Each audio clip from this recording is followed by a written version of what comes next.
Good evening, everyone, and welcome. I'd like to call the City of Homestead Community Redevelopment Agency meeting to order. It is Tuesday, August 2nd, 2022, and it is now 6 p.m. Roll call, Madam Clerk. Board Member Roth. Here. Board Member Bailey. Present. Board Member Fletcher. Board Member Avila. Board Member Fairclough Staggers. Vice Chairman Guzman. Here. Chairman Lossner. Here. All right, thank you all. Madam Director, are there any deletions or deferrals from tonight's agenda? No, Mr. Chair. Very good, thank you. Tab 1 is the approval of the minutes we have before us. The minutes of our board meeting of July 20th, 2022. We'll have a motion to approve. Second. It's been moved by Board Member Avila, seconded by Vice Chair Guzman. Is there any further discussion? All in favor? Any opposed? All right. Tab 2, new business, car number 3592, Banyan LLC Development Agreement. Mr. Pearl? Yes, Mr. Chairman. This is a resolution of the Community Redevelopment Agency Board of the City of Homestead, Florida, approving an agreement and lease with Banyan LLC, approving the eventual sale of the property to Banyan LLC, and providing for implementation of the lease and the purchase agreement. Thank you. Ms. Driver? Yes, sir, Mr. Chair. A couple of things. Mr. Michael, the owner of Banyan, is stuck in traffic. So he's about 20 minutes out, but he's calling in because I told him we would be finished by the time he got here. But he's calling in now, so he should be on shortly. And then the other thing is that with this item, before I introduce it to you all, just a note that the correct name is Banyan Group LLC, and the documents, the agreement and everything will be updated with that information upon approval by this board. Yeah, it's not Banyan Group 2. I saw that typed into one of the agreements. It's Banyan Group, LLC. Okay. Mm-hmm. Thank you. So with that said, we are delighted to bring before you all tonight the Homestead Flats. And Yaniel, would you pull up? So I don't have a presentation, but I just did have some pictures for everyone's sake, just to remember how this project looked. The last time we brought this project before you all, you had some specific items that you wanted us to address and make sure were included in the agreement. This is a 40-unit, 5-story building that will be located on the Flagler lot that is between Maury and Chrome Avenue. It's a little sliver of a lot right across from the Landmark Hotel, and we're really excited about this project. If you just go to this is what the interior of one of the lofts will look like. All of these are loft-style apartments, and that fit into with traditional kind of downtown living. And then it also includes a rooftop amenities, which will have a pool, a very shallow pool, they said, but it's a nice little pool and a green space and nice little outdoor spot on top of the roof. Parking for the building will be underneath. So the structure will be on top, four stories up, and then the bottom floor will be parking. And to address some of the issues and concerns that you were brought up, that you had wanted to make sure that we included in our agreement, we wanted to make sure that everything that we had here and that we presented to you all maintained the integrity of the project, and then also provided as much protection for the CRA as possible. So the first thing is that we are going to enter into a ground lease with Banyan, and then upon completion, upon CO rather, then we will transfer the project over to Banyan, but not until they receive CO, so we will maintain control of the land. We also put safeguards in that if Banyan transfers the property to a third party, other than the entity providing the first mortgage on the property, within 5 years of us transferring the property to them, then the CRA will receive 25% of the profit from the developer from that sale. This deal requires some zoning changes, comp plan changes, so several text amendments.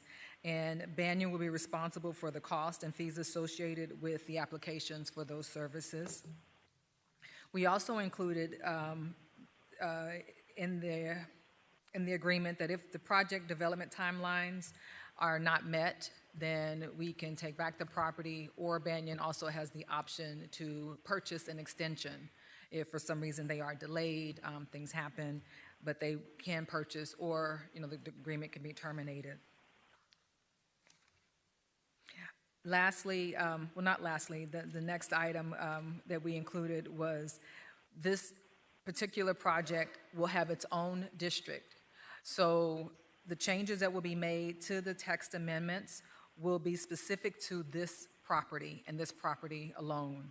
It will be the Flagler Multifamily Residential District, and this will allow for the residential development at the 40 units for this site, which is just under an acre.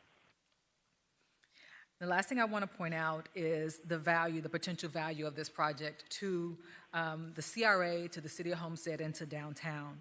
To the CRA in particular, Banyan estimates that after construction, the project will be valued at $13 million. Based upon that number, and it would come out to $325,000 per unit, we estimate that within 5 years, the CRA will have made over $600,000 in tax revenue from this project, and then at the end of 10 years, the CRA would have received $1.3 million in tax revenue.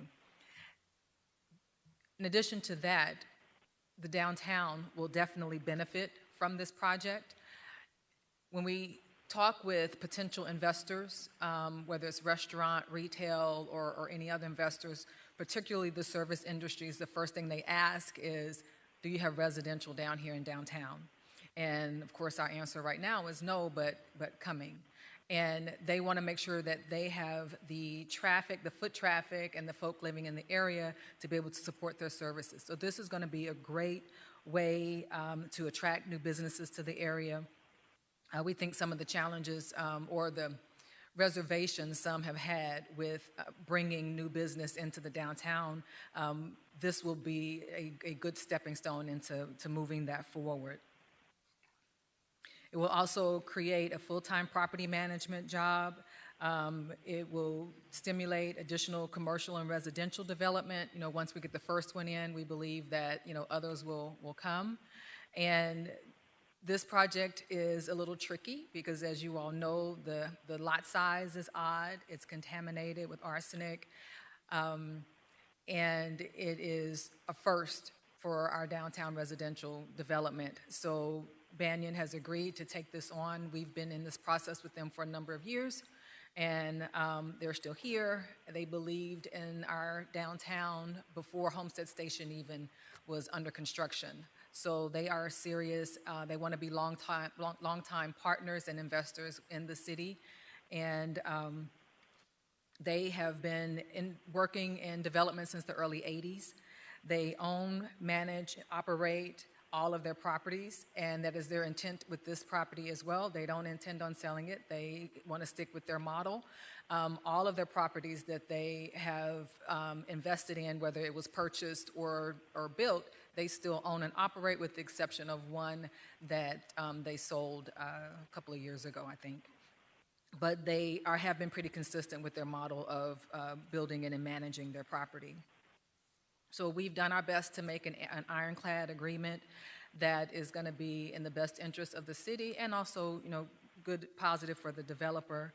And we would like for you all to consider, our recommendation for you to approve this development agreement so that Banyan can move forward and break ground with beginning to bring our very first residential development to downtown Homestead.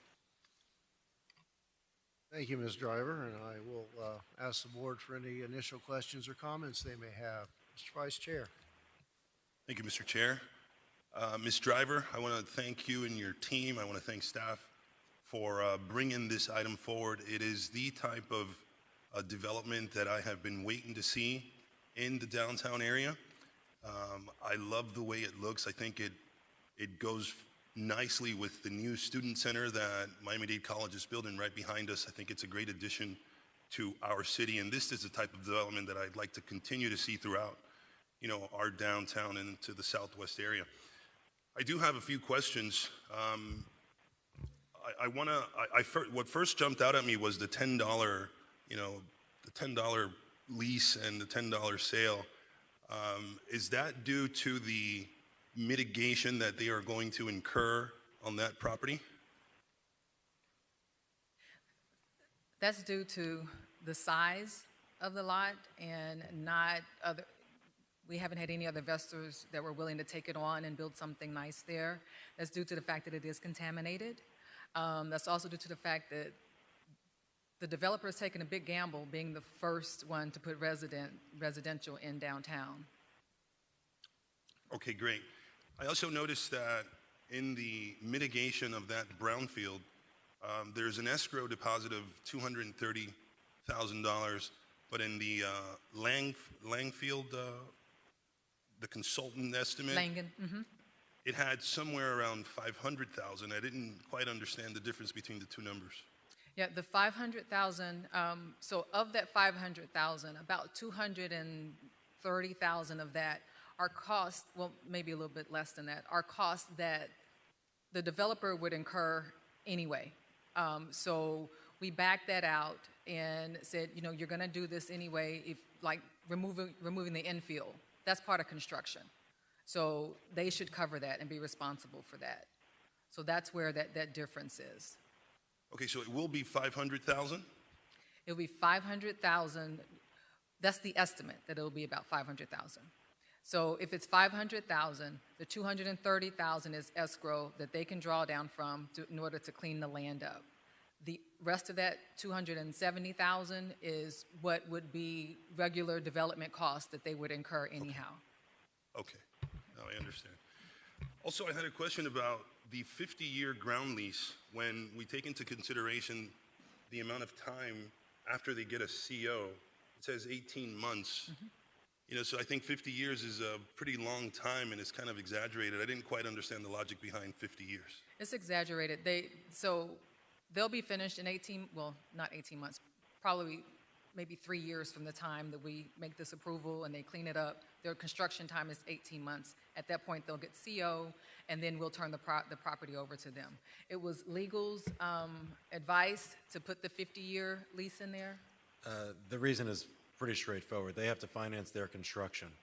And because we're maintaining control of the property and not deeding it over, they have to have an interest in the property that the lender feels comfortable with, that they could step in. And so, having gone back to their lender, this was the duration of the lease that they are comfortable with, but the agreement calls for the transfer upon completion. But it was to facilitate their construction financing. Thank you, Matt. I also noticed on page 2 of 56, it says a review period, which is what I would consider a due diligence period, but it didn't specify on that particular page. Should I consider what's on the development milestone and construction timeline to be the same as the review period? I'm sorry, the review period is actually defined on page 7 in the definitions as a 30-day window. On page 7. Yes, it's within the definition section. Within the definition section. Page 7, Article 3, rent, late payments. Rent, and right below rent, and it's paragraph KK says review period, and it provides a definition. No? Page 7 of 56. Page 7 of 56. Article Right 3. above Article 3. Okay. There's unavoidable delay, and then right above unavoidable delay is the review period as defined? So the review period is 30 days after effective date? Yes. Okay. Okay, so that's a pretty quick review period. I don't really see that happening so quick, but if it's in there. When it comes to a 50-year lease at $10, I mean, I don't see, if they don't meet certain requirements, the definitions on, what would happen don't seem to hurt them very bad. They begin paying rent if the property isn't transferred by the closing date at a rate of $5,000 a month. And then and then we would, upon completion, we would transfer within 30 days. Okay. And they will purchase 30 days after CO. CO. Okay. Thank you. Sure. I rest there. Thank you. And just a little note, remember, they've been looking at this for over 2.5 years. They've been over at least 2.5 years and had a proposal before us 2.5 years ago, so they know the property. Next up, Board Member Oliver. Thank you, Mr. Chair. As much as I don't want to give property away for free, I'm excited about this project, and I'm looking forward to its completion in an efficient and quick manner. And I'm glad to see that it's finally before us, because as we just said, it's been rotating around our desks for about 2.5 years.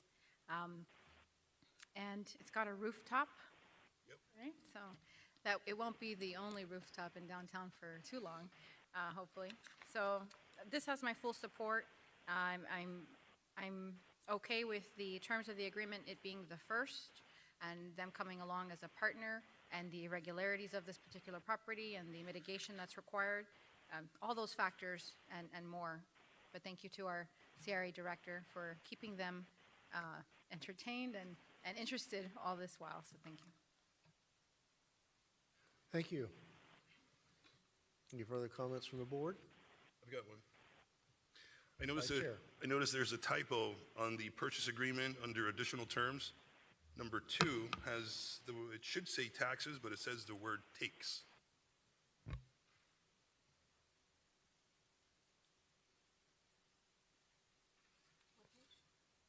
Purchase agreement, additional terms? Under. There's like a. Like the filled-in term. Yeah. Filled in. Got it. Well, they've got to change the name of the parties anyway to where applicable. Okay. And I don't remember seeing it in the packet, Ms. Driver. I know we did 2.5 years ago. I believe we did 2.5 years ago. Was there an appraisal on the property based on this type of use?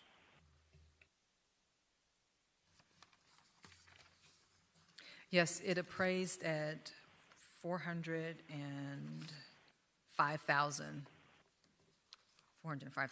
Is that currently or two and a half years ago? 2.5 years ago, and that did not take into consideration the contamination. Well, that was my next question. Okay. Now, let me preface my remarks by saying, and I said this to the proposer and their architect 2.5 years ago, somebody really got creative and did a really nice job of accommodating the parking that needs to be done. And while this isn't my preferred style of architecture, it's nice looking. Here is my philosophical problem. And it's not so much the, quote, giving away of the property. This is a very unique parcel. But philosophically, I fear that this level of density, for me, creates an untenable precedent for density that's going to be requested in or near our downtown. That's going to be a majority rule. And we may have a lot of developers telling us individually that 60 plus units per acre is what's needed downtown and makes things economically viable. I don't agree with that. I believe that 63 is too dense, and let's not confuse this. This is not 63 units. This is the equivalent of 63 units per acre. And I get that we are creating a district for this singular piece of property. But I can just envision somebody coming in and accumulating or doing an assemblage of properties on Chrome or Washington or the other side of Flagler and coming in with that kind of density again. And again, my concern is that while we can control the use of this property because it is city-owned, this kind of density, I have no illusion that if somebody else comes in, and we can't tell them it can't be, either you get the density or you don't, it will engender more subsidized housing even closer to our downtown, which is not beneficial to an economic vibrancy in our downtown. And when I look at what's coming before us tonight at our next agenda for higher density and smaller units somewhere else, and I've said this to staff, to borrow a phrase from one of my predecessors, this is letting the camel get its nose under the tent, that we are opening the door for high-rise, super high-density downtown, and that is something that I cannot support, particularly, in light of what we have on other agendas tonight. I think we're going to really quickly slide down that slippery slope, and it may happen, but it will certainly not happen with my support. I cannot support this by virtue of the precedent that I fear that it's going to set for future requests. And let's face it, any number of prior councils have not been really reluctant to ever say no to developers, and I can't be the mayor that casts the vote to support the domino that starts that downhill effect. But it is a nice looking building. I wish it could be a story lower. Obviously it's going to happen because I don't think anything should be higher than this building. But any further comments from the board? Is the developer's representative on the phone yet? Yes, he's on the line. Let's let board member Roth weigh in, and then we'll turn it over to the developer's representative. Thank you. I agree with the thought process and the philosophical reasoning that you have, and what we have to figure out as well is what do we want the downtown to look like? What is the density that we think is going to be appropriate? 60 plus units per acre with a building of this size with a limited parking is an extreme by no stretch of the imagination. But when you look at the makeup of the downtown and what land is available in the vicinity of the downtown, what is the comfortable number for any of us to decide on? Is it 63? I don't think that that's the appropriate number. Is it appropriate for this particular project to start everything? Maybe it is. And you mentioned the subsidized housing. I'm not sure, Matt, if we set up a district like this, can we regulate the style of housing that goes in when it comes to the marketability of the properties? Can we make it market rent type stuff, or are we subjected to it's the owner's call to what type of property they want to have on that piece of the owner will dictate that, but we have, and as we'll talk about later this evening, in terms of the aesthetic and the density and what you want to look like, unit sizes, those are the types of things that we have control over. And I know we had that workshop and that direction was given, and so staff went back and provided those controls, but we're not going to control who they can rent to. Gotcha. So we have to be conscious of that part of it too. I'm excited about this because it's the first, but I'm also a little nervous about what comes in the future and what densities are we gonna, again, be comfortable with allowing in the area. Parking's a premium as it is now, even with a 1,000-space parking garage. There's a lifestyle that comes along with living in these types of units as well. We're so far away from the employment sector in the county, that most people that live in the city have their own transportation, so it's a parking issue for me as well. And if you look at some of the developments that went up in 2003, 4, 5, and 6, with the very limited parking that those developments have, especially on the east side of the city, that's something else for us to consider. But again, this one excites me because it's the first. It's on a basically useless piece of property to the city. It abuts the busway. These guys are willing to spend, $15, $20 million to make this happen. And I think it'll complement the parking garage in this location. I think it'll dwarf the City Hall at this point because it's going to be taller than City Hall. But I think we need to give this an opportunity to show that the city is serious about bringing a residential component to the downtown area to support the revitalization of the downtown area. Thank you. Thank you. And real quick, clearly it's not just about, when it comes to revitalizing and supporting a downtown, it's not just about density and height. And I hope that Mr. Cordino and I can put something together where we can demonstrate some real life situations where it's about the architecture, it's about the parking, it's about the setbacks from the street. And again, my fear is once word gets out that we are allowing this kind of density, you may see bulldozers coming into large swaths of Chrome Avenue and Washington so I guess my point is the type of product is as important as is part of that component of the residential density. And again, for me, this is just a philosophical fear that we are setting a precedent.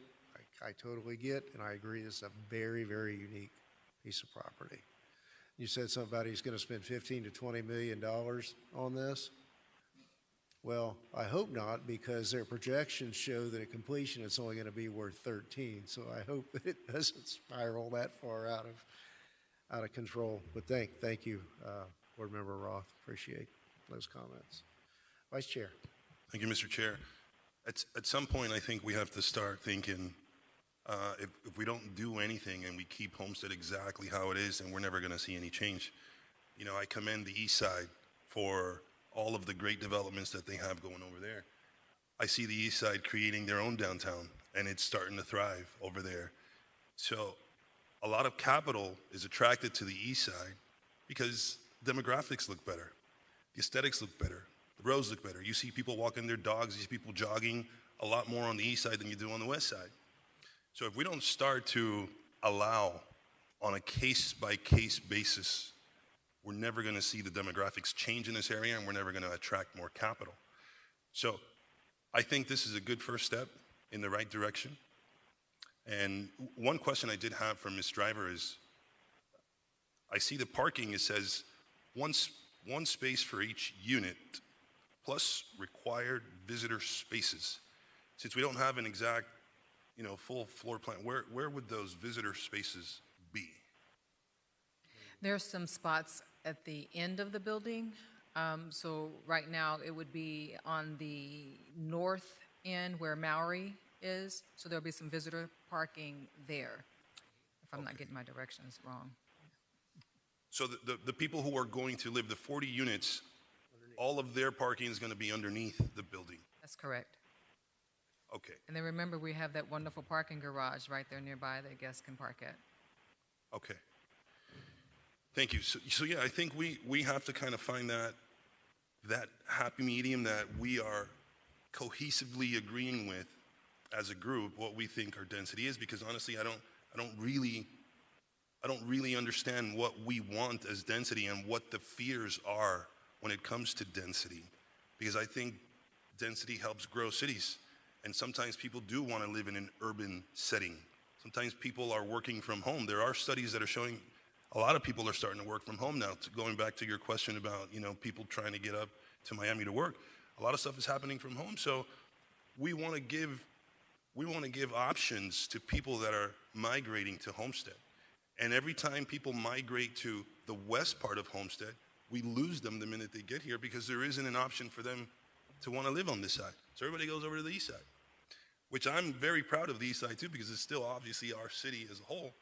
But I'd like to start seeing some of this nice architecture start to happen on the west side. That's all. Thank you. Thank you. Board Member Fairclough Staggers. Yes, thank you, Mayor. I can relate to all of your comments. I think this is a great first step for our downtown, particularly this very unique property. I think it's going to be very attractive, and I'm grateful for the developer for hanging in there with us.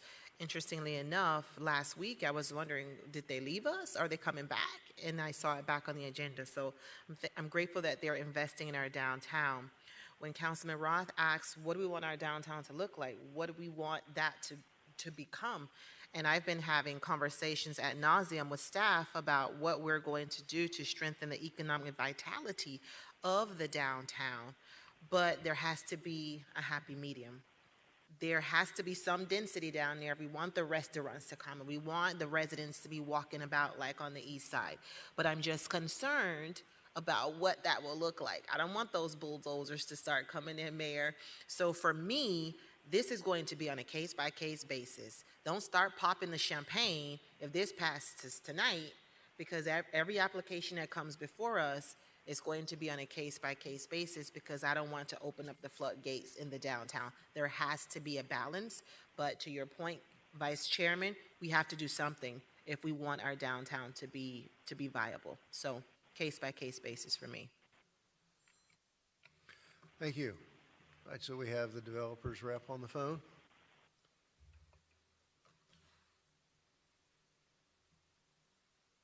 Stephen, are you on the line? I'm on the line. Can you hear me? Yes, we can hear you. Thanks for joining. You're probably almost here. I am. I'm very close, but it's hard for me to listen while I'm driving. Okay. Well, thank you for joining us, Mr. Chair. Any questions for him? Well, thank you. To the extent you've been able to hear the conversation among the board members this evening, if there are any of those comments or concerns you would like to address, or just add any information that Ms. Driver has not presented to us tonight and for the public consumption, feel free to do so. Thank you for joining us. Okay, thank you. And I'm sorry I caught a lot of traffic on the way here. I didn't expect it, but I do apologize. And Mrs. Driver did a wonderful presentation, and and I understand. I listened to all of your concerns and comments, and I do understand tremendously the density issue.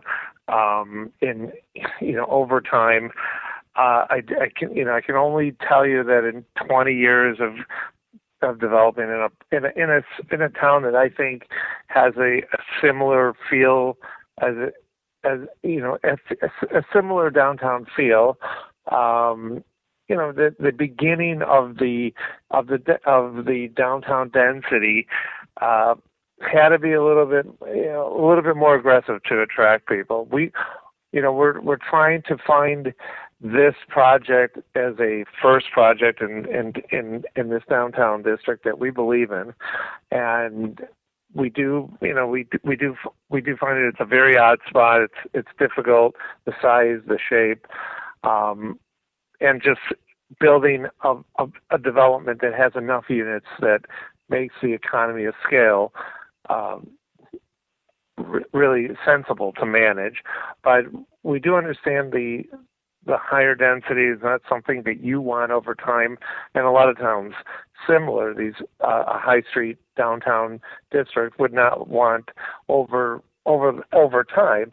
But in this particular instance, and maybe there might be one or two other instances as the town starts to grow, that you can use that tool to make it more attractive for a difficult site to come in, to be developed, and to infill some residential, because the residential is, to me, such an important factor to drive the local retail. And that's, you've built a wonderful, incredible, beautiful retail and entertainment building property, and just getting as the process goes forward to fill those spaces and bring people here, and I believe people will come to downtown from other areas of either Homestead or neighboring towns, but there has to be, very important to have some percentage of people that actually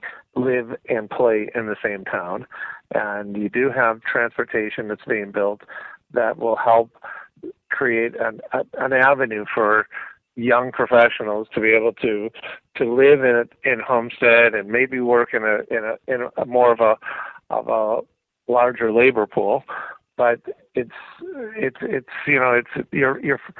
we have the same dilemma. We have the same risk that we have to take coming in with this first development as you're taking on us, with giving us a little more density than you want to see in the future, or maybe you need it, initially to make this particular site work, and getting the first few doors built in the downtown.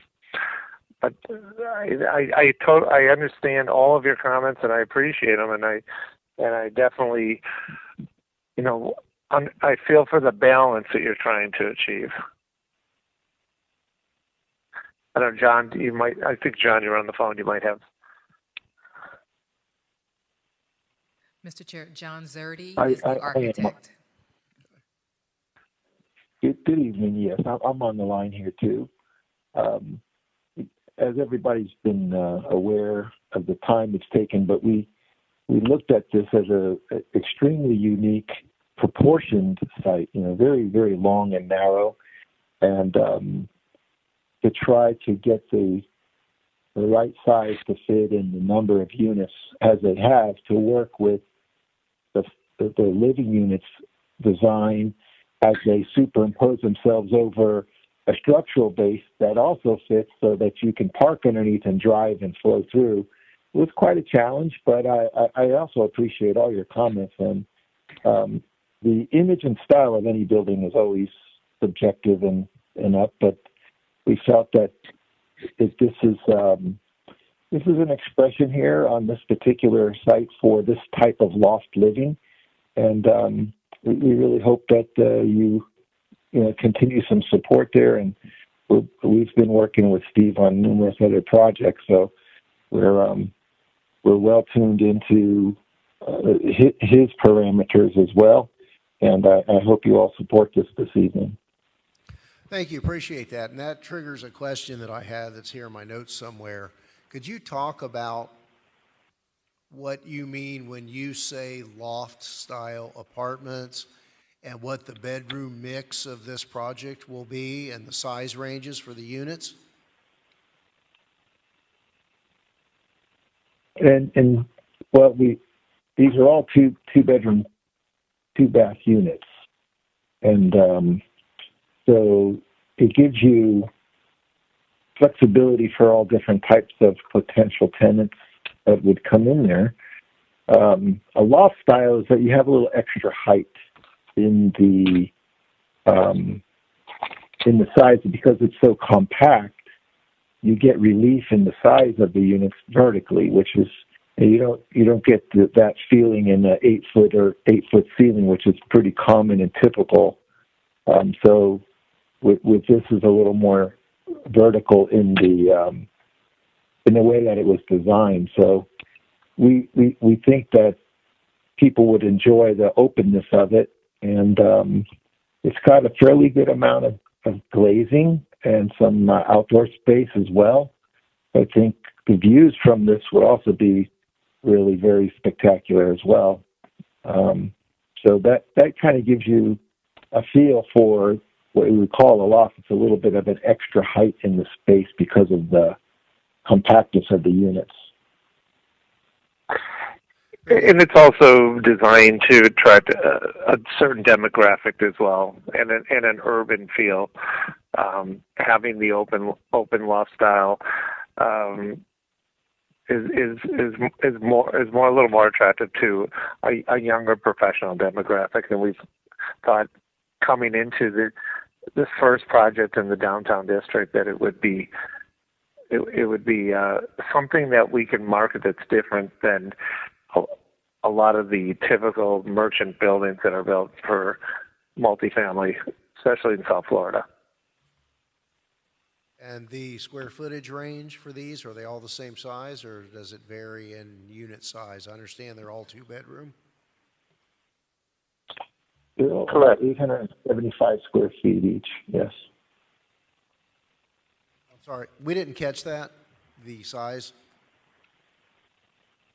Oh, I'm sorry. It's about 875 square feet for each one of the units.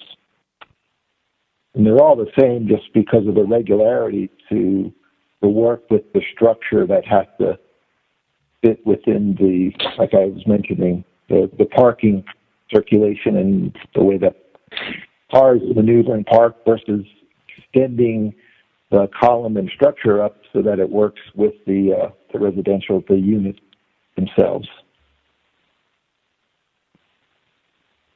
Very good, appreciate it. Let me ask the board members if they have any further questions for either of you two gentlemen. Board member, Vice Chair Guzman. I don't have a question, but I have comments after you end questions. Very good. Yes. Board I'm member the same. Roth. I have comments, that's all. No questions. Yes, Board Member Avila. Thank you. For Banyan Group, would you use a similar type of architecture and style if you were able to put the parking on surface parking? Would you put commercial or retail on the first floor? Is that a type of product or style you would use? Depending on the location, most of the times we would use the first floor for a commercial use, a retail use. This didn't really. First of all, we don't park. We're really restricted by parking. That really has been the restriction for the design, for the amount of units, for everything. But typically, in a downtown district, we would look to do a commercial first floor, but it just didn't work here because of the parking issue and also the location's a little not quite on the main road. Okay, thank you. But comment-wise, I think it's just beautiful. The floor to ceiling windows, looking into our downtown and Chrome Avenue, I can see how this would be very attractive. And just trying to visualize Chrome Avenue and in the future, I don't see why something like this with commercial on the first floor wouldn't be a great catalyst for economic vitality and growth and helping the businesses in our downtown to thrive, not just survive, but to thrive. Thank you. Or that density, a field day for subsidized developers. Vice Chair? Thank you, Mr. Chair. To the Banyan Group, I had a question as I continue my education in trying to understand what attracts developers, because we want to understand, none of us up here are developers, but I think it's important for us to understand what it takes to attract a developer to a specific area in terms of density and height when it comes to having structured parking. So for example, let's say you have a half acre or an acre property. What is an adequate amount of density that makes the numbers attractive to a developer? Well, first, anything really under 100 units is difficult from a management perspective, just because of the economy of scale. Rent, it's also a function of what market rate rents are, and we don't really have a good. I mean, we don't have a good benchmark because there hasn't been really any downtown residential built. So, we have to create some sort of hybrid.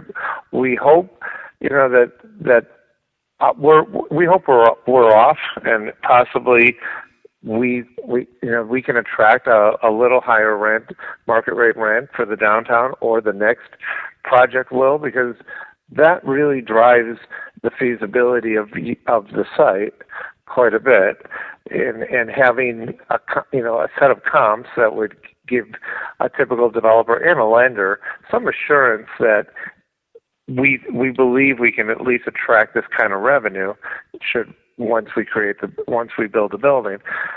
This has been a little bit of a challenge because we really don't know.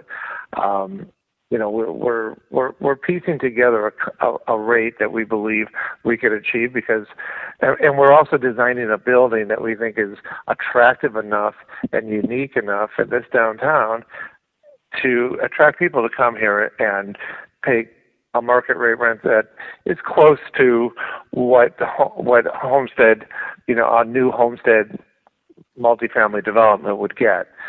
I think over time, and again, as far as the density, in my experience, and I have, and so does John, has 20 years plus experience with the town of Delray Beach, which we can use as an example. It's not the only place, but we happen to think that downtown Homestead has a very similar feel and attraction, and we think will be a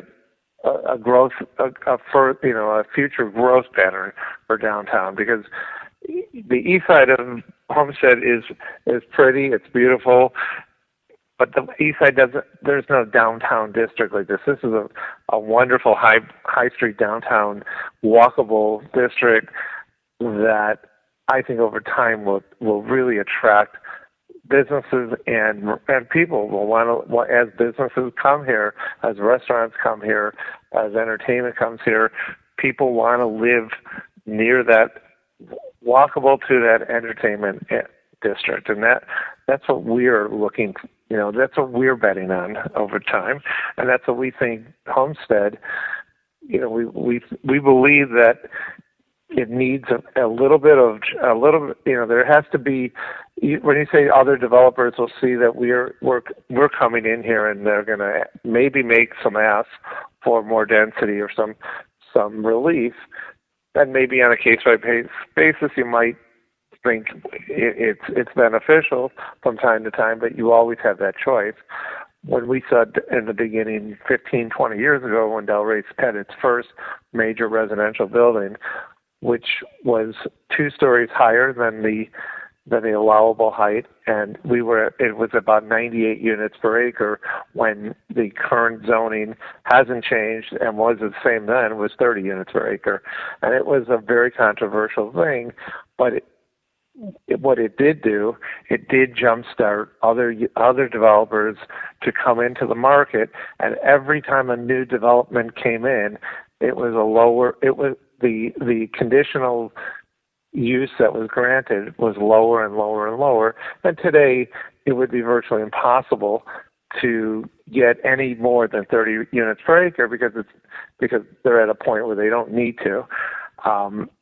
But it was a tremendous way of jumpstarting the residential development in the downtown district, and that also really seeded the retail and the restaurant growth, because density was coming to the market as well as people coming to the downtown. So, I understand with a lot of sensitivity, because we've gone through it for many years, the density issue and the sensitivity to height and density, and you don't want to have high buildings in this downtown, because you have a beautiful downtown that's walkable and mostly 1-story buildings, and a lot of them historic in a lot of ways. So you don't want to, of course, you don't want to chop that up, but maybe from time to time, especially on the ends of the downtown, it may be something that helps jumpstart the process of making this a growing downtown. Thank you. That was a very, very good answer. And I just wanted to follow up saying that as the residents continue to tell us what they want, and as this council continues to explore how we'd like to see this area develop, I think it's imperative that we try to understand what attracts developers, because I think it's a key component of what we should know, because we could have a vision and no developer will come because our vision is far out of line with, what attracts developers. So I appreciate your answer, and looking forward to having you start your construction. Thank you. Thank you, Vice Chair. Thank Board Member Roth. Thank you, Mayor. Yeah, so he touched on a lot of different things, and one of the things that I was going to bring up was for this board to figure out is how much of Chrome Avenue and the historic portion of Chrome from, let's say, Campbell to Lucy, do we want to preserve in this process? And this may be a conversation for another time, that these workshops we've been having. Once you put up this building in that location, it almost sets a benchmark for what somebody's looking for in the area. And I don't know necessarily that this building is what I would like all of downtown Homestead to look like. Or maybe not even put any of this style of building on Chrome Avenue at all, and come up with some kind of a preservation project to brighten and lighten Chrome Avenue and preserve his historic errors. But that's for another conversation. I think I'm ready to vote to move this one forward and see where we end up in the future. But I do think we need to think about, in these other workshops we've been having, once you put this building there, you've kind of set a precedent, I think. And, density we can debate and talk about as much as we want. And I think it's going to be up to the citizens as well to tell us, what do they want this downtown to look like? How dense do they want it to be? And what kind of amenities do you think that by putting in this type of density will attract to the area? What types of restaurants? If you travel outside the city and you go into other communities, there's a lot of mom and pop type restaurants and pubs and really niche type things that you can explore and experience and try. And aside from, and not to take anything away from the Mexican restaurants and the ones that we have here today, we have mainly chain restaurants on the east side, and there's no originality to any of that stuff. So when I think about my role in helping to put together a thought process of what the downtown area should be, and it's that thriving, bustling mom and pop, pub to restaurant to shop to restaurant to shop, that creates this energy in an area. And we don't have that here yet, but we are on the threshold of trying to bring life into the city and into the downtown area. And I just think that we need to talk more about that part. I have visions as well, but I'm not going to weather on it anymore. But we'll have another talk. We'll have a workshop about that stuff, because there's plenty of things to talk about and think about. But as far as this goes, this is what we're faced with today, and I'm going to have to support this one tonight. Thank you, Board Member. Well said.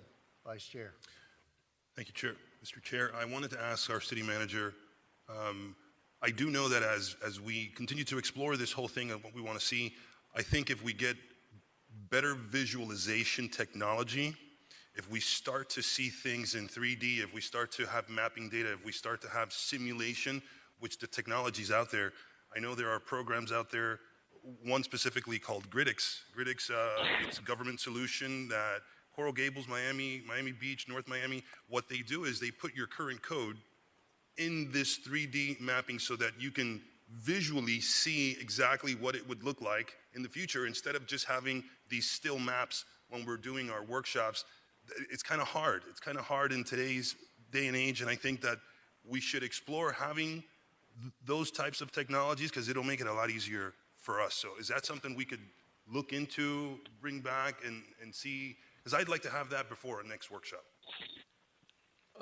Thank you, Vice Mayor. Yeah, I'll definitely follow up with IT and Development Services to see what it's going to take to go ahead and get that software. Now, in terms of timeline, it depends, how long it takes to deploy this, to input the existing information that we have, our code and things like that. But we'll definitely get the information and get that information to you all. The companies do it. You just tell them Unicode Homestead, they get the whole thing, and they have it up and running for you very, very quickly. Danielle, did you hear that? All right. IT's on it. All right. Thank you. Yeah, I think that'll help. Thank you, Mayor. Very good, thank you. Do we have a motion to approve? Moved by Board Member Avila. Seconded by the Vice Chair. Board Member Roth, here's your generational split. Anything goes versus let's be careful. Is what it is. All right. Anything further from, and the one who was born the year I graduated from high school is laughing down here. But, Are we millennials? Are we millennials? I don't know what you are. Okay. No further comments. Let's have a roll call vote, Madam Clerk. Board Member Fletcher. Board Member Fairclough Staggers. Board Member Roth. Yes. Board Member Avila. Board Member Bailey. Yes. Vice Chairman Guzman. Yes. Chairman Lossner. No. Motion pass. All right, now, before we get too excited about the shovels being turned out there, remember, if you look at this timeline, it could be 3 years before they have a ribbon cutting ceremony in their first tenant. So if you read the timelines and impose current timeframes, it could literally be 2.5 to 3 years. So let's all keep that in perspective. Is there anything further for the CRA? No, Mr. Chair. We have a motion to adjourn. Move it. Second. All in favor? Aye. Any opposed? All right, we will reconvene the Committee of the Whole meeting in 5 minutes. Good evening once again, everyone, and welcome. I'd like to call the City of Homestead Committee of the Whole meeting to order. Today is Tuesday, August 2nd, 2022, and it is 7:04 p.m. Roll call, Madam Clerk. Councilwoman Fairclough Staggers. Councilman Roth. Here. Councilwoman Avila. Here. Councilwoman Bailey. Here. Vice Mayor Guzman. Here. Mayor Lossner. Here. All right. Mr. Manager, are there any additions, deletions, or deferrals? Thank you, Mayor. No, there are none. All right, we have before us on tab 1 the approval of the July 20th, 2022 Committee of the Whole meeting. Do we have a motion to approve those minutes? Moved by Councilman Roth, seconded by the Vice Mayor. All in favor? All right, next item, motion to place car number 3607 on the council agenda, the Southern Homestead Soccer Academy, Inc. agreement. Mr. Manager. Thank you, Mayor. Southern Homestead Soccer Academy, Inc. is a Florida non-for-profit organization offering youth soccer programming in Homestead for children ages 5 to 18 for the past 10 years. The program consists of travel soccer play, tournament play, and preparation for collegiate play. They also offer 30 scholarships each year for low-income families out of 150 children in their program. Staff recommends that Mayor and Council authorize the City Manager to execute the attached agreement between the City of Homestead and Southern Homestead Soccer Academy, Inc. for the use of soccer fields at Harris Field Park and the Homestead Sports Complex, and I believe they are here, Mayor. Is a representative from Southern Homestead here? Come on down to the podium and give us your name and address for the record, and any further information you think we need to hear tonight. Thank you. Okay. Thanks for enduring our last meeting. Good evening, members. Basically, we want to give you thanks for the opportunity you gave us last time we came here in the meeting. They gave us a Harris Field complex, and we're very happy with it. We're here this night because we have a monthly lease that every month, basically, we need to renew the lease, and we're renting. And we would like to have a year-long contract, right? and that's why we're here. We've been competing, we've been growing as well. We started with 150, now we're over 180 kids, and basically this year we also have a soccer team, our U16, going to Spain right now in August because they became champions last year of an international soccer cup hosted here. So that's why we're here. We want to request a 1-year contract from you. We want your approval, we want your support, and we want your help. Thank you. Appreciate you being here. And I think I can say that if you weren't living up to your end of the bargain and weren't a credible and legitimate organization, our city manager and his parks director would not have this on the agenda or be recommending approval. There's so much going on in the Parks and Rec world, and as we do our master plan, I know we're going to have many more discussions. So appreciate you being part of the youth athletic picture in Homestead. Thank you. Vice Mayor? Thank you, Mr. Mayor. I really appreciate what you guys are doing and what you have been doing throughout the years, and a very, very good reputation. Soccer is really on the rise, not only here, but all throughout the country, and I hope that it continues to rise. I did want to ask, I noticed in the use of facilities, you guys would use the Harris Field Stadium, from sunrise to sunset, and you will also use the another stadium, right? You would be using both? No, we're using the stadium and we're in complex as well.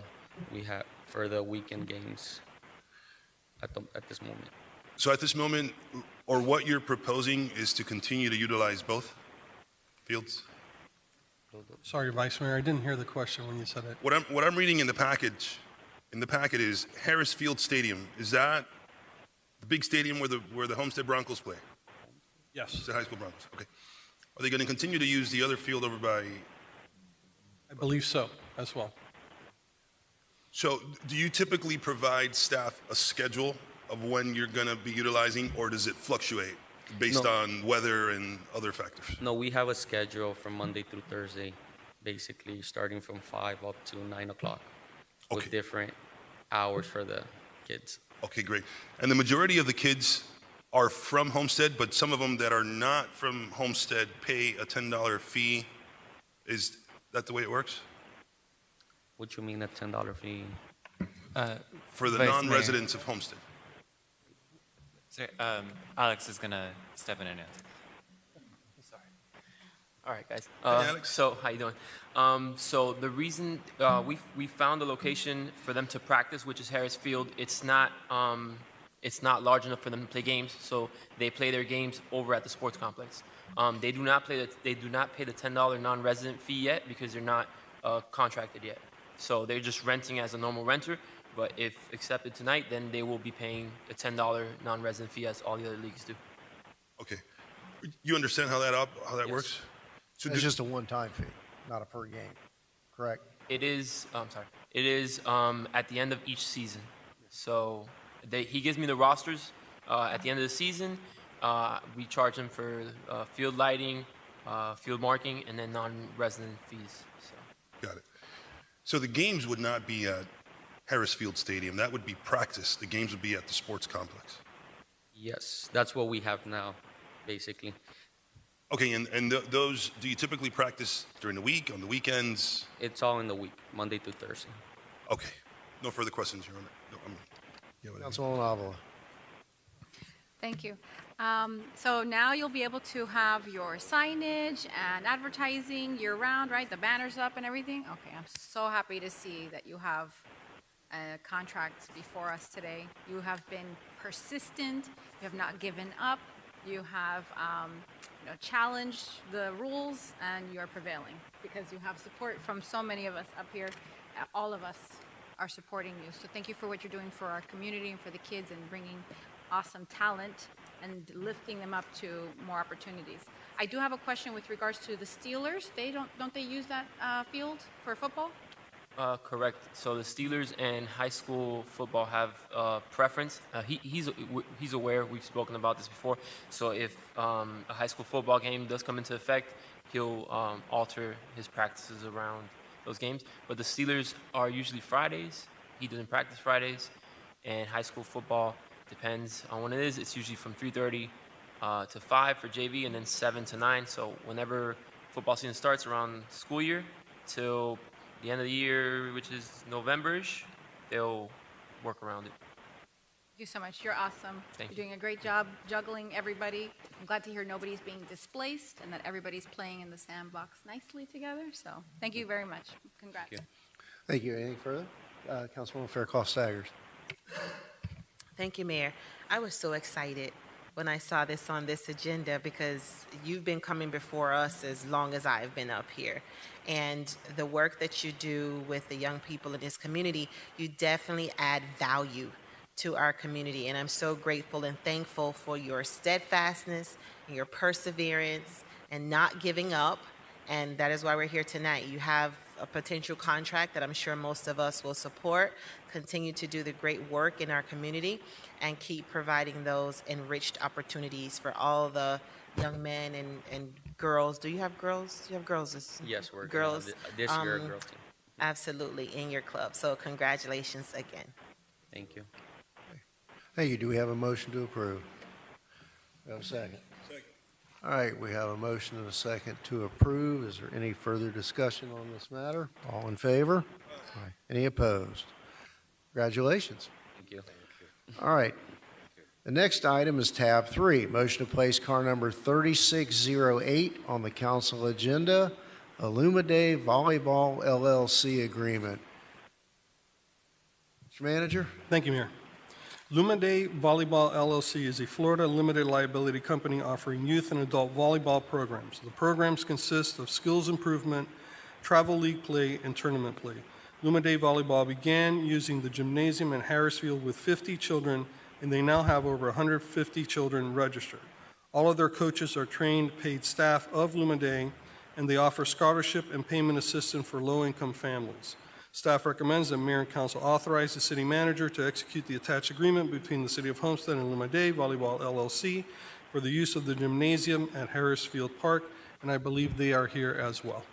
They are, and I know, Luann, you have an aversion to public speaking, but just come up and pretend you're talking just to me like we were doing earlier. Please share with the public and the council just the exponential expansion of the interest and how you're involved in the schools now. Just give us a feel for what's going on out there. Thank you so much. Thank you guys so much for everything you've done for volleyball in Homestead. It's going amazing. Councilwoman Bailey, I don't know if you remember, you had asked me if in a year, a couple years, we could double my numbers. And then in a year, a couple years, could we get even over 200? In less than 6 months, we doubled. In 10 months, we are now over 200. So we have even increased from that. We are now, we just had our travel team tryouts. In our summer program alone, we had over 180 players. And we just had our travel team tryouts, and we are now at 12 teams. We went from 2 to 6, and now we are at 12. And still getting calls, and we have callbacks this week. And so it is going amazing. Thank you guys for your support. We now have trained coaches in Homestead schools. And that's really exciting to me because, you know, I'm truly about growing this in Homestead, and our name is getting out. We are going places, and we are really excited. I am hoping to be able to be a host site. I have already put in with the league that will, some of our travel teams will be joining. And so we will be a host site as well for those tournaments. And so it's going really well. Thank you guys so much. And we're excited to get those courts going and, you know, and make those adjustments in the gym as well to fit the growth. So thank you. Thank you. Please let us know when you do become that host site. And to mix sports metaphors, that's the home run we've been looking for, to host athletic tournaments where regionally people come to Homestead and leave and remember and spread the good word about the system that we are going to have here in the coming Absolutely. years. So thank you. All right. Question. Vice Mayor. Thank you. I wanted to ask you, what does the city need if we were to become that host site next year? That would be at the new sports complex. You're talking about the gym right now, correct? Currently, I would be the gym. I didn't know Now- when that other facility would be available. If When that you- is available, I don't see a problem bringing anybody down. When you travel to other places, are there facilities like ours or in much better condition? Honestly, better condition. Don't go there. No, but just to let everybody know what we have to do in case we do get there, because she's moving at a very fast pace. And when we're there, I don't want us not to be ready. That is programmed in. I think if you look closely at the Homestead Sports Complex conceptual plan, there's a home for Homestead girls volleyball. Okay. Thank you so much for what you do. Absolutely. Thank you. That's all, Mr. Mayor. Form of a motion? Motion to approve. Moved by the Vice Mayor, seconded by Councilwoman Avila. All in favor? Aye. Aye. Resounding aye. Thank you. Congratulations. Thank you so much. Keep it up. Thank you. Thank you. Congratulations. That is amazing news. Super proud of you guys. All right, very good. Okay, next item is tab 5, the motion to place car number 3598 on the council agenda, the Homestead Station rooftop restrooms. Mr. Manager? Thank you, Mayor. At the January 19th, 2022 council meeting, Mayor and City Council directed staff to explore the feasibility and cost of adding restrooms to the Homestead Station Transit Center as an amenity for transit patrons. The design costs for restrooms, including preparation of construction documents, permitting, bidding, and construction administration, is $91,200. The cost of construction is estimated to be $617,372, assuming cost escalations associated with the project beginning in 2023. Staff recommends that Mayor and Council consider the attached resolution authorizing the city manager to enter into an agreement with Bormillo Ajamil Partners, Inc., pursuant to RFQ 2015-02 Professional Architectural and Engineering Services for professional engineering and related services for the restroom addition to the city's Homestead Station Transit Center for a total not to exceed $91,200. Thank you, Mr. Manager. Mr. Vice Mayor, you brought this to the table. Yes, thank you, and I'm so glad you guys have finally brought this to us. And let me start off by saying that rooftop space dominate global event space. So it is a trend that is making its way and could potentially make its way to Homestead if we, approve this tonight. I think that it is needed. I was initially perplexed when I saw the numbers, and I said, "Wow, these things are pretty up there." But thinking long term, this is a one-time investment of capital, which we could potentially find some help through grants and also through the half-penny sales tax that could help us get there. And I think it's going to help revitalize. It's going to bring so much attention to that downtown, which is kind of depressed now, and it's needed. And there are so many creative ways that we could utilize that space to reignite, to ignite the fire that this city desperately needs, especially with approving the CRA's new project that we just talked about earlier today. I think having rooftop event at our Homestead Station could be a tremendous asset for this city. So I'm hoping city manager can tell us a little bit about potential funding that we could have to help put us at ease when it comes to thinking about the numbers that are before us. Well, since it's going to assist with the transit patrons, we can use the PTP, I'm sorry, you can't hear me? The PTP funds that the city currently has to go ahead and fund this. As you know, every year we get reallocated the funding, and so that would be the basis of paying for these restrooms. Okay, and Zach, let's say this gets approved tonight, and let's say the bathrooms get established. Could you remind us how it would work with the organization over at I3 or Axiom? Yes, so as far as the construction process, we would, Not the construction process, management, more, if it's already built. Operation and management. correct. Okay, so this would be kind of an addition to, what they're already managing, right? Right now, they're managing the retail and the parking facilities, so they would be, in addition, we would make sure that they're okay with managing an event space, assuming that they are. This would just become an additional rental that they would be administering for us. There would likely need to be, an additional, memorandum between us memorializing if there was going to be some sort of revenue share specifically related to these rentals, or if I3 were to say, listen, we think it's great that you guys want to, do this event space, but we don't want to have the headache, we would end up going out for, another entity to manage. But from my understanding, based on your previous comments, they're pretty excited about having this event space as well. Yes. Yes. Okay. So yeah, I'm gonna rest there. I'm very excited, and I think, the grants and the PPP money that they can give us can help bring this to fruition if we can approve this tonight. Thank you, Mayor. Thank you. Before I forget the questions, let me ask Manager and Zach, whoever can answer. You bring up a good point, but isn't the agreement with the operator of the parking facility something that we should do before we commit to $90,000+ to even have drawings done? Shouldn't we have that locked down first?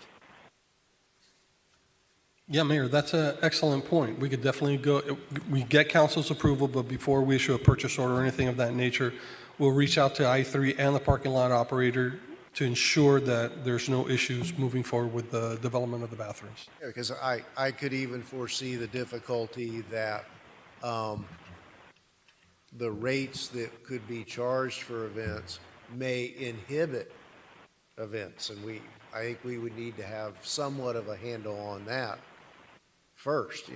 We sometimes lose sight of the fact that we don't really control the parking garage. It's not like it is a city facility. Although, I think there's the common perception that it is. For something like this, we have to recall that it's not. So I would like, before we go spend any more money on this, I'd like to see us get, at least some memorandum of understanding, a letter agreement, something in place,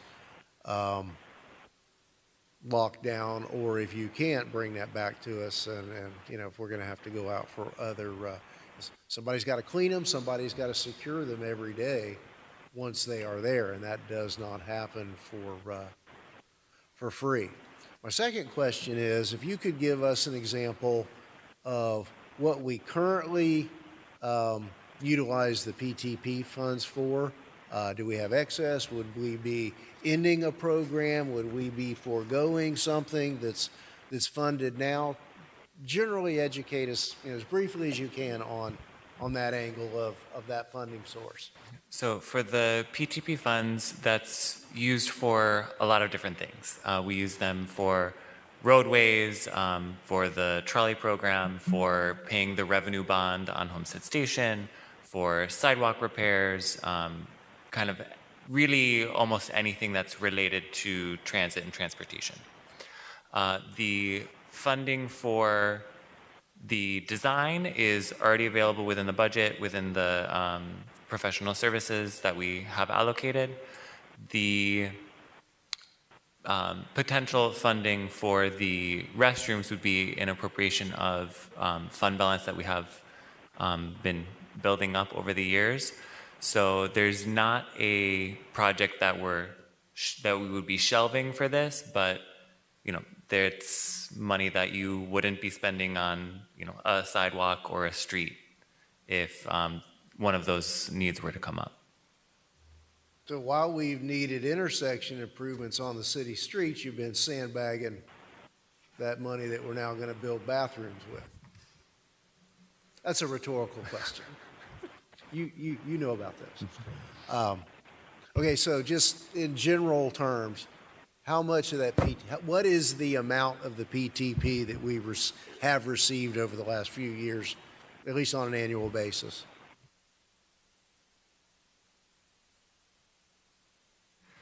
We can get that number to you. Don't have it at my fingertips. Well, let's say for sake of argument, we're talking about spending. If the proposal is for 6 something, we all know good and well it's going to be closer to 8. So, you know, I mean, is it half? Is it 3/4? Is it a quarter of our annual draw? To Zach's point, unfortunately Julio's not here, but I could definitely get that information and email it to all of you first thing in the morning, so at least you have an idea. Also, this project may go multi-year, so it wouldn't impact the full fund 1 year. It might take a little bit, you know, depending on how long the construction takes and when it occurs. So it may split it up over multi-years, but we'll get you that information so you're up to date on it.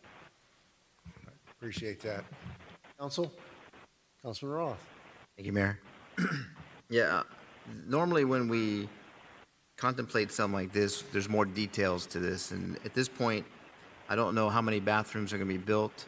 I don't know where they're going to be placed in the parking garage. I don't know who's going to be using them and what facilities are going to be available to those who want to use food trucks, what kind of programs are going to be there, how many spaces does it take up.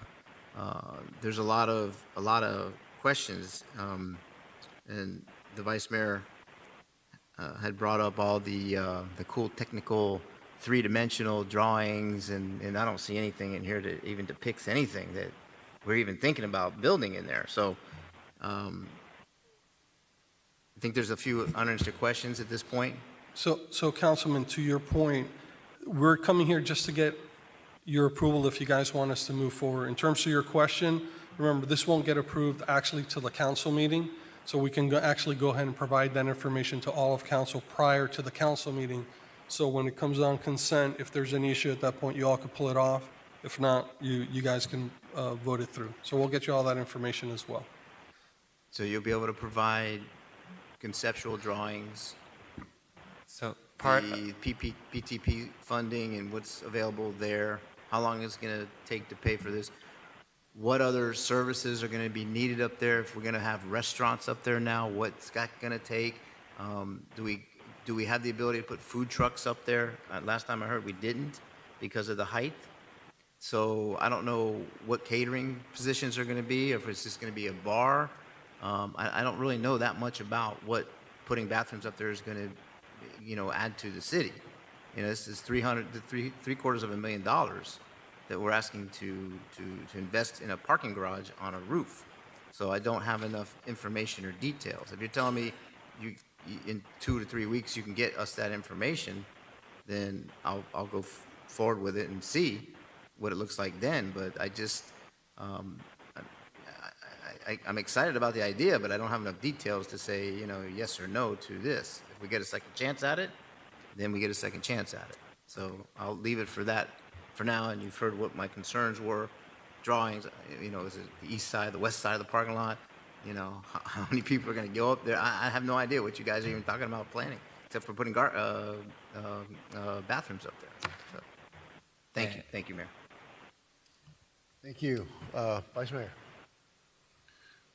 Thank you, Mayor. And Councilman Roth, to your point, there are numerous examples that I had put in the January packet, but given that things don't move as fast as we'd like them, we're here in August now talking about, you know, something that we've been wanting to do. But I do want to say that if you go to any rooftop that has events, the reason we couldn't do anything to begin with was because we were told there weren't any bathrooms, right?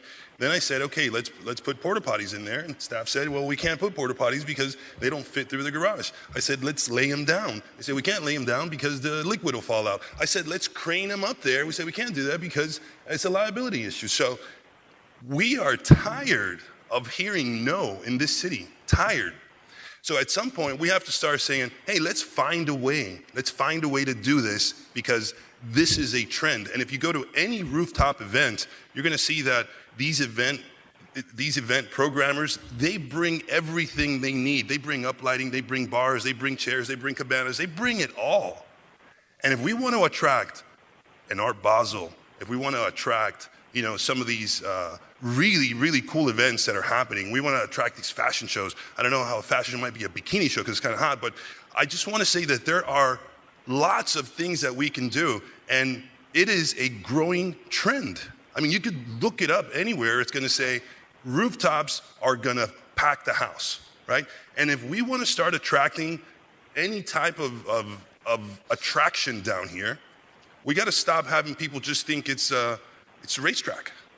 We got to start having amenities where we can attract really, really cool events so that we can also be on the map. And it doesn't just have to be, Coral Gables, Miami Beach. It doesn't have to be, I'm passionate about this because I'm tired of hearing no. We hear no way too often, and at some point it gets extremely aggravating to hear no when you want to see your city prosper. So I'm just hoping we can get behind this, and if we give them direction to, move forward with this today, then they bring us all of the other items that we're asking for. But honestly, just having the space up there it's all that's needed, and the event programmers will come and make it happen. Thank you. Thank you. Mayor, if I may. Sure, okay. Yes, Councilwoman Thank you. Bailey. Thank you, Mayor. Sure, thank you. I had one idea when I was reading through this. Are we planning on splitting some type of percentage with them? Or are they only going to be able to, are they going to collect on all of the events that they have up there?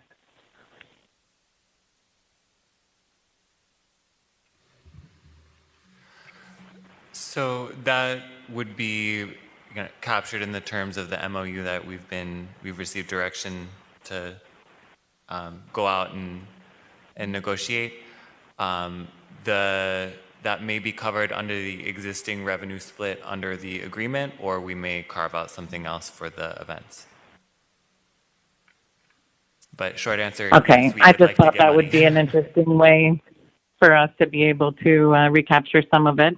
I also think it's a really unique thing. If you're ever up there when the sun is setting, it's gorgeous.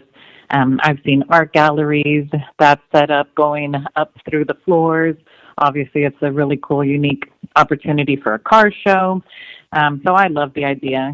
Kicks came to us last year trying to do something for their seniors and weren't able to. So I would love to see it happen, but I would obviously also love to see how we could get some percentage of it back. So just something to consider in adding into the terms. Thank you, Mayor. Thank you. And now Councilwoman Avila. Thank you. It was just yesterday when I was having my Girl Scout planning meeting for my troop. We were talking about some activities that the cadets, the older girls in our troop, would be able to do, and I forget the name of it, so excuse me, maybe Councilwoman Fairclough knows. It's like a club that they look at the stars, a telescope club. Astronomy. Thank you, Mayor. So I can envision the rooftop being so inviting to those kinds of organizations to come out and look at the stars. See the asteroid going, well, maybe not the asteroid, but the comet going by.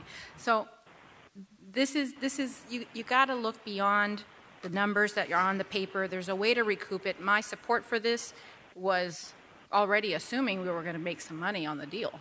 So I hope that that's not off the table anywhere. But it would have been nice to have a refresher of those documents from January in the tab so that we can, all have been updated on the vision. But my support for this still stands, and I'd like to see it move forward.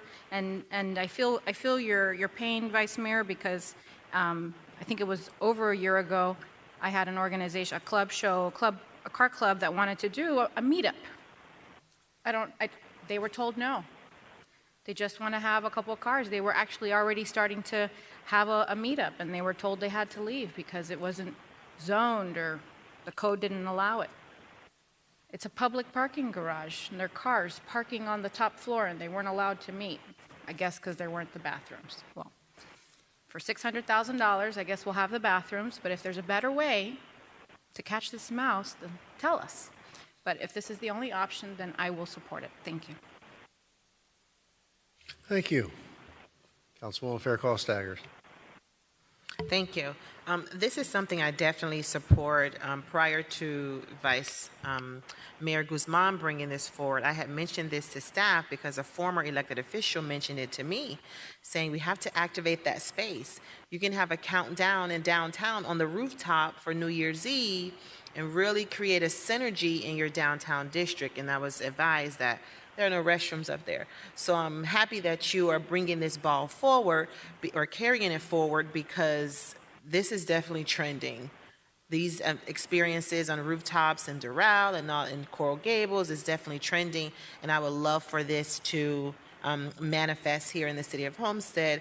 We will have another bite at the apple, Councilman Roth, because I understand the devil is in the details, but we can move this forward, and then the specifics on how this would definitely play out can be provided to us in addition to the examples that you provided to us in January. So there's another bite at the apple, and I support this tonight. Okay. This is clearly an idea with a lot of merit. Absolutely.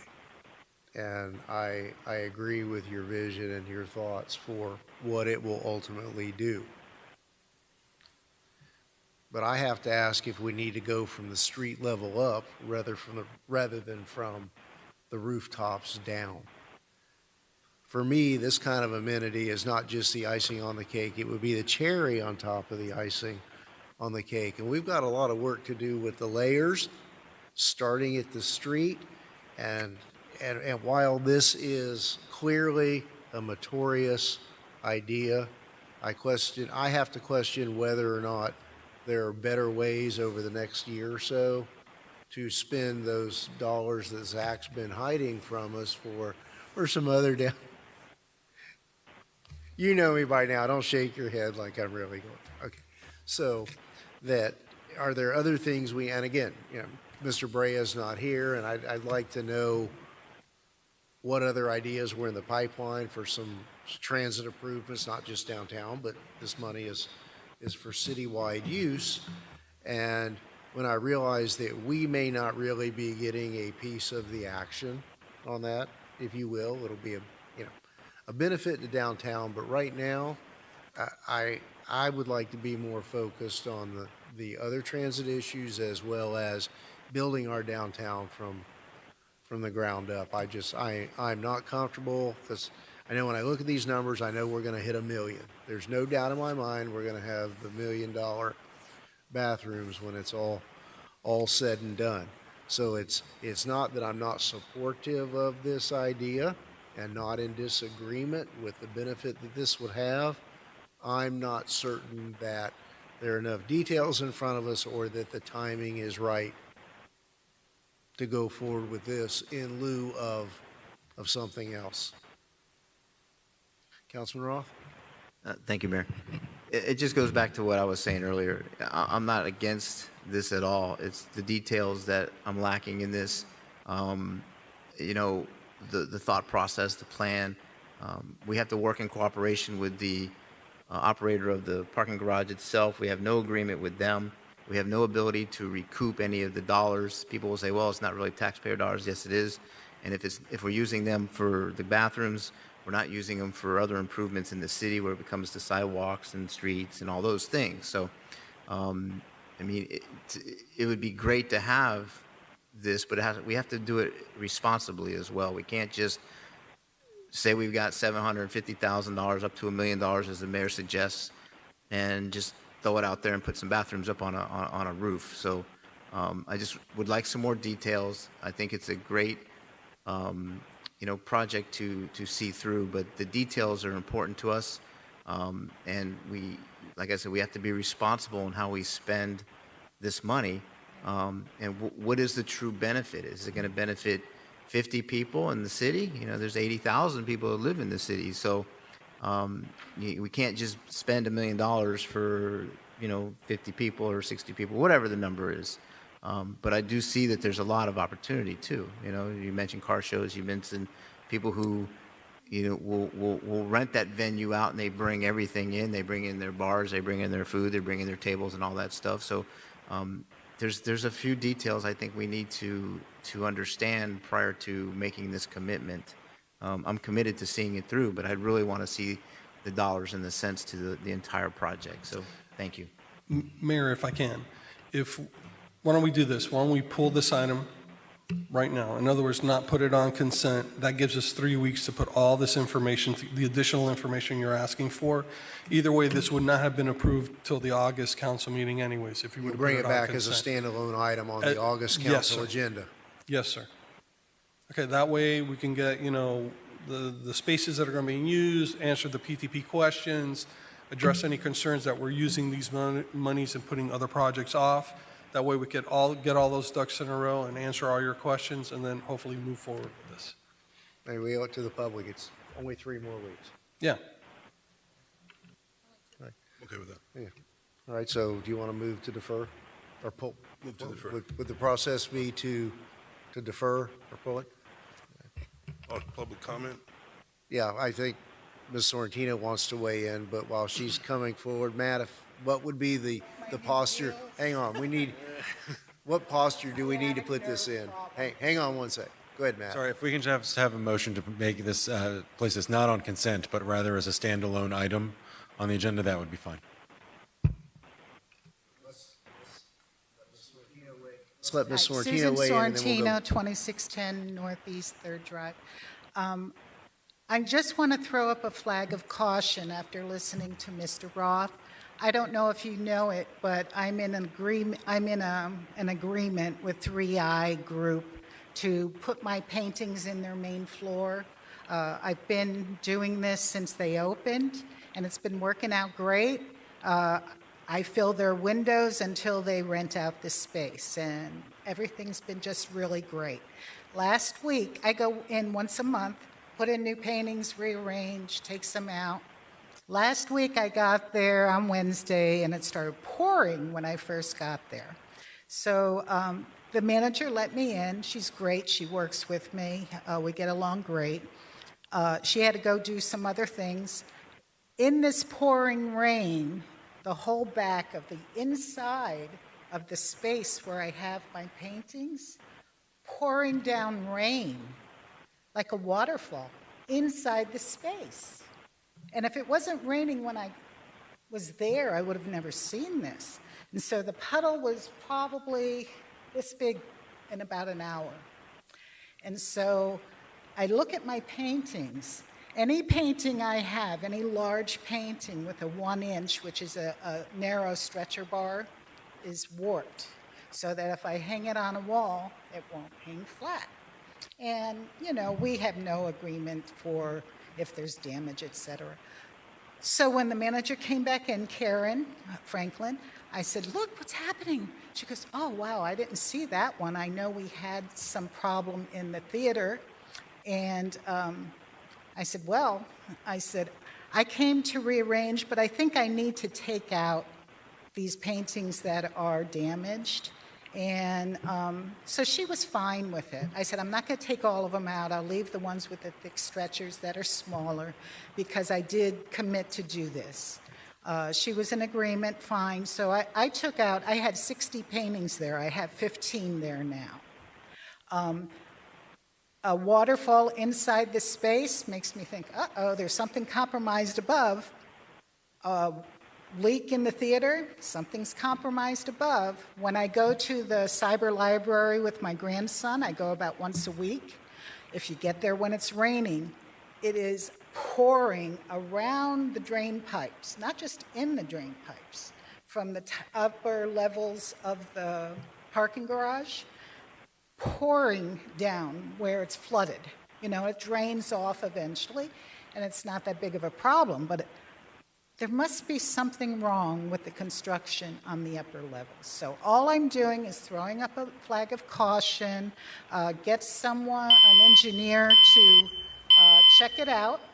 And I would hate for all this enthusiasm, which I'm so excited about and so in favor of, go ahead and do this and have the whole damn thing fall in and people get hurt. So I'm just letting you know. and I had to let you know. Thank you. Thank Appreciate that. Okay. I'll take All my right. little trolley. So, did we have a motion to pull and have this as a standalone item? Moved by the Vice Mayor, seconded by Councilwoman Avila. Any further discussion? All in favor? Aye. Any opposed? All right. Just to answer Ms. Sorrentino's question, staff did engineering plans. Right, you had an engineer go and see if it was structurally sound. Right, exactly. We're working with the engineer. They're doing an analysis as well. And we did reach out to Karen on I-3 about the leak that Ms. Sorrentino reported. They looked at it. They said it's a minor leak, and they're addressing it. Very good. All right, next item is tab 5, motion to place car number 3599 on the council agenda, request for waiver of usage fees. Mr. Manager. Thank you, Mayor. Courtney Vega Sports Athletic Foundation is requesting that Mayor and Council authorize the city manager to approve a waiver of usage fees in the amount of $585 for the use of Mayor Roscoe War Municipal Park in order to host their 7th annual Stomp Out Sickle Cell 5K Walk Run Homestead. The event will take place at 8 a.m. on Saturday, October 1st, 2022. The walk and run is about bringing awareness and improving the quality of life for people with sickle cell disease and related illnesses. The walk run is open to the public to register. Local vendors and businesses are welcome to participate as well, and I believe they are here. Thank you. Anything to add to the presentation? Come on down and give us your name and address for the record and anything else we need to know. And again, thanks for enduring our meeting tonight. Thank you. Good evening. My name is LaWanda Bragg, 2911 Southeast 13th Road, 106, Homestead, Florida, 33035. I would first like to humbly say thank you for the support of Mayor and Council over the past 7 years. This is the 7th annual. Sickle cell is a disease that's underserved and misunderstood. It is individuals that from African American ancestors from Central America, South America, Mediterranean, Italy, Greece, Turkey are all affected by sickle cell disease. Prior to 1983, individuals would not have formed if their family members had sickle cell trait. In order to have sickle cell disease, 2 parents would have to pass the trait down to the child. And unfortunately, there are individuals living as adults that's learning that they have this trait that they had no knowledge of. Over the past 7 years, we've been blessed to be able to educate, advocate, and raise awareness within the city of Homestead of sickle cell disease. There are many council persons have attended the walks, and I thank you all again for that. Families have realized that they don't have to travel all the way to Miami to contact individuals or fellow warriors to know that they don't stand alone. I did take the initiative to get certified as a sickle cell education counselor so that I can help individuals in the local communities. They have reached out. Families are very appreciative of being able to contact someone locally that understands and can help them navigate to different resources within the city of Homestead. So we do once again ask for the waiver of fees so that we can continue our efforts in raising awareness of this unforgotten disease. Thank you, and thank you for your years of service and focus on this. Council? Councilman Roth. Thank you, Mayor. I'm not sure where we have been going with these types of issues, if we have pulled these and we just pay it so there's no, waiving of fees. I will cover the entire thing. If anybody else wants to jump on board with me, then we will get this covered, and it won't be a waiver of fees. It'll be paid through council budget. budgets. Okay? Agreed. Thank you so much. Thank you. All right, you got it. Thank you, Appreciate LaWanda. it. Thank you again. Thank you again for staying with us tonight. Okay. Tab 6. Motion to place car number 3609 on the council agenda, ITB number 2022-19, downtown Homestead signage. Thank you, Mayor. At the September 13th, 2021 COW, staff presented the Downtown Homestead family of signs for consideration by mayor and council. Staff then moved forward to define a pilot area for the deployment of the wayfinding and street signage. The pilot includes 6 wayfinding directional signs, 3 wayfinding maps, and 19 street signs. A presentation of the pilot area overview and signage mock-ups was provided at the May 10th, 2022 COW, and council selected the deep blue sign variation for the street signs and the orange-yellow variation for the wayfinding signs. The item was deferred at the May 18th, 2022 council meeting to allow staff time to explore a potential piggyback procurement, which was unsuccessful due to the vendor being non-responsive. Staff recommends mayor and council authorize the city manager to award ITB 2022-19 to Doral Digital Reprographics in the amount of $92,311 for the downtown Homestead signage project. Thank you, Mr. Manager. And just to clarify, although it's in the package, this does not include the iconic signage. We'll deal with location and design of that at a later date. You're absolutely correct. Okay, thank you. All right, council. Moved by Councilwoman Avila. Second by the Vice Mayor. I do have one question or comment, and all joking aside, I've never been sold on the DH. Can we at least, the little icon on the top with the DH, maybe put downtown Homestead, laser spell it into the disc where it says downtown Homestead? If that's what council's direction is, of course. Council? Of course. Yeah. Okay. No, not here. If you turn to the signs that have the DH, let's say, for example, the orange directional signage, perhaps here in the arch, downtown, and then Homestead, in a font that would match whatever font's used for the directional signage. At least it would spell it out. I mean, you've got the logo, because, you know, a lot of locals, I mean, you kind of have to explain what that is. We hear you, Mayor. We'll make the change. Yeah, okay. We're good with that? All right. All right, we have a motion and a second. Is there any public comment on the downtown signage expenditure? All in favor? Aye. Any opposed? All right, very good. Thank you all for the DH accommodation.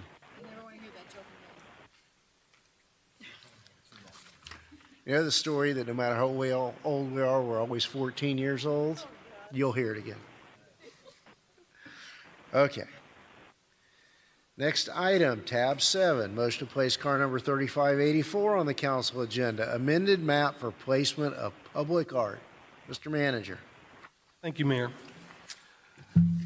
The Public Art Committee presented their work plan for fiscal year 2021-22 to the City Council at the October 13th, 2021 COW meeting.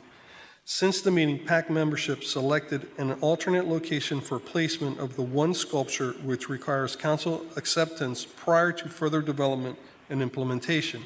Staff recommends that Mayor and Council approve the amended map for the placement of the public art, which reflects an alternate location for the sitting of one sculpture.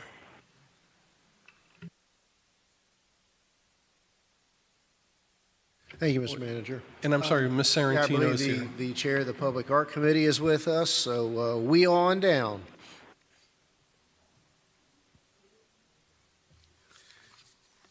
Yeah. Oh. Ms. Clara, the one sculpture is the globe that's composed of hands. Ms. Sortino. That is the welcome very back. first thing. Hi, everybody. That is the very first sculpture that, as a group, we were so enthused about, was the globe. Originally, it was going to be at Homestead Station. After exploring it, it was going to be just too hard to get it over there.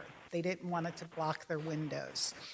So we looked around the city, and what a perfect place it is. I suppose you have the map there in front of you. Is it called Park Avenue or Park Street? That Parkway. It goes right past Miami-Dade and right across where this building is. It's a wonderful spot. It's a wonderful spot for this sculpture.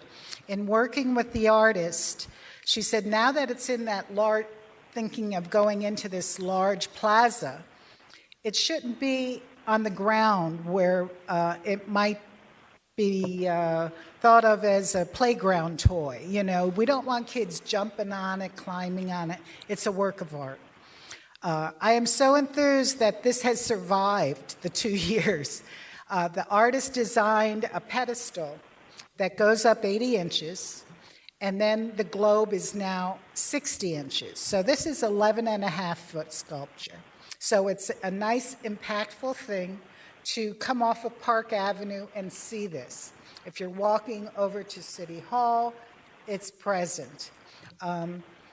It's still the many different hues of hand color. It's an all-inclusive, we're all one.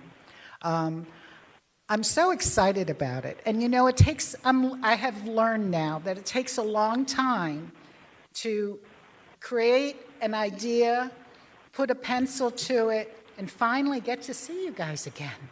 And I'm so happy to be here. Changing our work plan is the first step for this project to go forward. What we've decided is that there needs to be a different artist contract, because when we... That's the next item. Let's deal with the placement of the art, and then we'll... Okay. I think it's a wonderful place. I think the sculpture will be beautiful. We went out and took pictures of it to scale there. So I would just, any questions you might have, I'm able to answer. I think the artist might even be online. It's Marucci. Is the artist online? Deborah Marucci, or the last name Marucci? No, she didn't get on? Okay, I could answer your question. All right, Councilwoman Avila is first. Thank you, Mayor. I was happy with the original idea of the in front of the showbiz area, but I think this is a much better spot. I'm much happier with this. You know, my daughters, and I know a lot of children like to do cartwheels on the artificial grass area in front of showbiz, and so I did, for a moment, I was a little sad that that might be in the way of doing that, but I saw the bigger vision with the art piece there. But this, I think, is a much better spot. I like that it's on a pedestal. I think it's Instagrammable, so I think it will be attractive for tourists and a great thing to promote for our city. And I love the hands and the uniqueness of that. I still love it. I love it so much. And it gives you 80 inches. It gives you plenty of room to have pictures taken with your family around it. Absolutely. So I support this item. Thank you. Just real quick, when are we going to get it? I'm sorry? When are we going to get it? When does it come out here? When is it going to be there? Yeah. The artist gave us a timetable. She could start it in October if you give her a deposit, and we have a contract for her to sign. And she says 6 months, but I know she could be pushed sooner. Right now, materials are hard to come by and also the paint. It's a premium with this pandemic thing. But she feels confident. If she's pushed and she could get all her materials that she needs for it, it could be 30, 60 days. But she says she really would love to have 6 months because she can't control obtaining the materials. Sure. So what's holding up the contract? The contract, well, we need to approve the revised plan, first of all, the new space. Okay. Then our legal department would have to draft up an abridged contract. We gave them a copy of West Palm Beach's abridged contract, which is basically if we want to buy a sculpture from someone who's not a large corporation, they sign a shorter contract. And what this will do is the city of Homestead will prepare the space for the sculpture to come to. It might need lighting or whatever, so they'll prepare it for us. They'll use Art in Public Places money to do that. And then the artist has a timetable and will come and put up the sculpture. So it's a lot easier. It's not hiring architects and everything else that's involved in the long 24-page contract. Great. I think the next question is, can we expedite that, Mr. Manager? Yeah, once you approve the location, remember, she changed it, said the plan changed a bit because now there's a pedestal, right? So I'm sure that has something to do why the agreement hasn't been approved already. So once we get the approval of the work plan and the new location, we could definitely go ahead and expedite the process. This is so exciting. Yeah, Yes. no, I think we're all ready to see it out there. I figured it was on its way already, but this is news to me. So I'm gonna make a motion to move it, and I know there's more gonna be discussion, but I'm gonna make a motion to move it.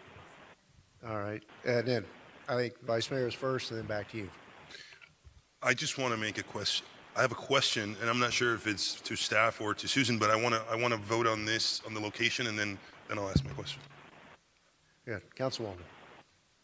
I just noticed driving by this past week, the parking area that abuts this main road, Maury, it's really dirty. So if we need to get it like pressure cleaned, even behind the bumper, the parking stops, that area needs to be cleaned up more, please. And also the cracks within the big wide sidewalks that are around the platform of this main area, the caulking is lifted and chipped away, so we need to get that redone. Even at the steps into the east doors. Yeah.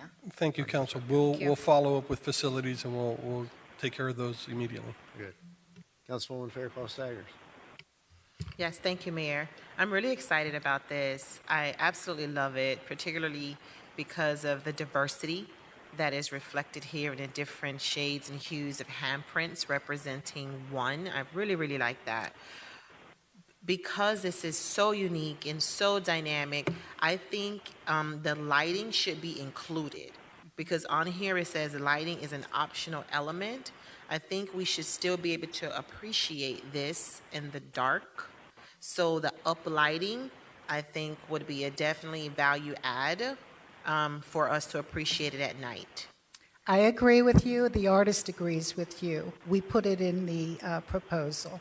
So that will be part of what Homestead will do in preparation for the sculpture delivery. And again, it comes out of Art and Public Places monies. Okay. So the fact that it says optional element, that's just... I didn't put that in there. Okay. I don't know. Okay, I think it should be included. I agree. If I may, just for a point of reference, in the That's the next item, contract. it shows it as lit in the pictures in the next item. If you go to the In pictures. the next tab. In the next tab. There's some pictures of it. In the work plan. Yeah. It shows the pedestals lit up, or at least lights from the bottom. Yeah, illuminating it, recessed going lighting up. is what we're requesting. Yeah, so as long as it looks like that when we're done, I think we're all happy. Sure. And just real quick, a bit of history. When it became obvious that the site of first choice was just not meant to be, I accompanied Ms. Sorrentino and Mr. Hennis kind of on, we all had some different ideas as to, okay, option 2 is somewhere here on what we call the City Hall Plaza. We wandered around for a long time on a really hot day, and we all kind of came to that aha moment. This location is not really, I don't think, what any of us first had in mind. If you get a chance, you walk out there and you can see there's a line of sight to the entrance of the Miami-Dade building, over to the Washington Avenue intersection, coming from the light at Flagler and Civic Court. That's just the perfect location, kind of a beacon. The visual and the line of sights really surprisingly work at that place, that location, and there's electrical in the ground to fire up those accent And the lights. busway too, as people exit the busway, they're going to walk right True. by it. Yes, right there outside the windows of the new Miami-Dade building. I want to commend the committee for seeing that after, that was brought back to the Public Art Committee, and I think they were all on board. So did we already have a We did. We have a motion and a second, and you had a question before. Yeah, this question, the same wow factor that this is providing the city, do we ask staff to, if we wanted to look at the Welcome to Homestead when you come off of Campbell on exit 2, is that a staff or would that be a Art and Public Places? That's staff. Those are Yeah. signs that the city Signage went ahead is and put up. It's a PTP money. Okay. The mayor is correct. Those are PTP funds. Okay. Yeah, I think we ought to look at that. We ought to look at that sign when you come off of Campbell Drive, just spruce it up. Certainly the committee could help us, kind of give some. With our 16 hours a year, we meet to do all of this. Well, I hear the CRA building's empty. You all can go meet over there. Okay. Woke up Kamitra. Okay, we have a motion and a second to approve the location. All in favor? Aye. Any opposed? Very good. Next item is tab 8, motion to place car number 3583 on the council agenda. The amended 2021-22 Public Art Committee work plan. Councilwoman. Thank you. So this is for the actual item itself, correct? This is the tab to approve the globe. The first one was for the moving of the location. They should have been in reverse order, I'm sorry, but the first one's, you're okay with the location, the new location here in the plaza. This one is for changes to the actual work plan that was proposed in 2021. So hearing that she hasn't really started with the artwork itself, correct? No, we have to contract her and agree on the price, and she needs a signed contract and a deposit check, and then it's paid off throughout the progression of the work. Is it possible to make it bigger? To make it bigger? The globe itself, because it's just 5 feet in diameter. 5 feet's pretty big. If my hands are extended, and on an 80-inch pedestal, it's pretty big. So the committee is Yeah, we agreed proposing on this. it. Others, the original one was only 48 inches that we had originally. Okay. We went to the 60 inches because she happened to be working on one for West Palm Beach, and she said it was just beautiful. Okay. So she sent us pictures of it, and it's big. So the pedestal's 80 inches or the overall height? No, the pedestal's 80, and then you add the 60 inches of the globe. Okay, so it's even going to be over the vice mayor's head, so that gives you an idea of how high in the air it really is. I just want to make sure that you weren't holding back any reservations, that, you weren't, that you would have, if we had asked you, you would have said, yes, let's go bigger, but you're fine No. with this the way it is. Okay. We've been very cautious. Nothing's been done until you guys say okay and sign a contract and give it to her. Then she buys the materials. It's commissioning a work of art. I know, I'm just saying that you weren't holding back to offer it to go bigger, but was worried that we wouldn't want it. So I don't think you need it bigger. that's fine. Okay. It's big. All right. I'll make a motion to approve the design. All right, now, is that a motion to approve the amended art plan, which is more than one project? Just to be clear. Okay, very good. I have a motion and a second. Is there anything? Wait. The amended art, the plan itself involves many things, not just the one sculpture. So I just need for you to pause a moment. Would you please describe the items that were amended? Yeah, let me just read it into the record, and she Thank could you. describe the 4 or 5 items that are actually Very good, moving around. thank you. Thank you. Thank you, Mayor. The Public Art Committee presented their work plan in the 2021-22 council meeting on October 13th, 2021 COW meeting. Sorry, not council meeting. Several projects of the elements of projects presented during the October meeting have been revised by PAC membership and requires council acceptance prior to further development and implementation. Staff recommends the mayor and council approve the amended 2021-2022 PAC work plan. And if you look at the exhibit, I'll go ahead and read the four items, so at least everybody knows. Number 1, placement of the one sculpture, which we've already spoken about in the plaza. 2 is the Florida City Gas Art Donation Project. Right now, Florida City Gas, is my understanding, has to contribute $100,000 into the Art in Public Places program, and so they're working with a PAC, and I believe they want to put an exhibit on Alex Muxo Boulevard, if I'm not mistaken. I know they're working with David Hennis on it. Okay. They've consulted with us through David. Right. But it's $100,000. They're in lieu of funds. And they wanted to do something where we wanted it, which is like wonderful, instead of in a parking lot somewhere. So you know more about it than I do right now. Right. But it had to be added to our work plan, Right. because we'll have to approve it at some point. Okay. Next one is a call to artist sculpture. Number 2 creates a call to artist for an abstract public sculpture featuring bronze, an alternate medium which celebrates the location and history of early Homestead. Anticipated cost of that is about $200,000. The last one is a sculpture garden feature which they'd like to go ahead and put in the sports complex on Kingman Road. And lastly, there was a bronze bust of Mr. Chrome and his wife, which have been deferred for them to do some research on. That's the one point. The rest of it is wonderful. We finally get going on it. The last piece, the chrome sculpture, we're calling it, but what it is historical figures. We wanted to do dedicated type figures. We're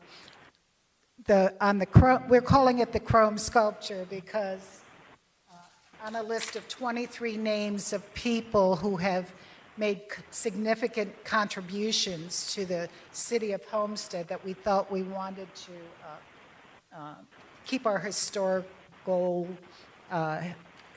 background of Homestead alive, we chose Mr. Chrome. William Chrome was researched by the PAC as best we can. You know, we're not attorneys, we're not vetted to do detailed background check. But out of the list, he came up on top as the most possible candidate for our first project. And we want to do a bronze sculpture of he and his wife Elizabeth for their contribution. That was on our work plan.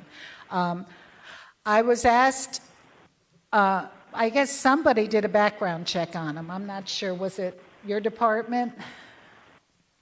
Mayor, to not belabor the point, we did a research, something came up, and we thought it would be prudent to defer this particular item for now until further background check can be made to make sure there isn't an issue in the future. My problem with deferring is this. Excuse me. When you defer this one project that we've spent so much time to develop, you're really deferring all of the tribute sculptures that we kind of envision for the city. And in doing that, we don't have time as a committee to go further with all of them, you know, spend all that time. What we would like to see is, I would love for you to accept this revised work plan with that last item, we'll call it the chrome sculpture, to be discussed at the next COW meeting. Now that I have your attention, I want to stay here. And maybe we can put it in front of the committee and let them decide and direct PAC. You know, we report to all of you. If you want us to continue with these tribute sculptures, we'll be glad to, enthusiastically. If after we look at Mr. Chrome, which was our top pick, and you decide, nah, we shouldn't be doing this, then fine, we'll stop. But to defer it now, I think is premature. I think we need to put it before the committee. Respectfully, Mr. Estrada. Before we get way too far out in the weeds, it's not in the agenda packet tonight. Right. But I'm thinking procedurally, we adopt the amended work plan that is before us.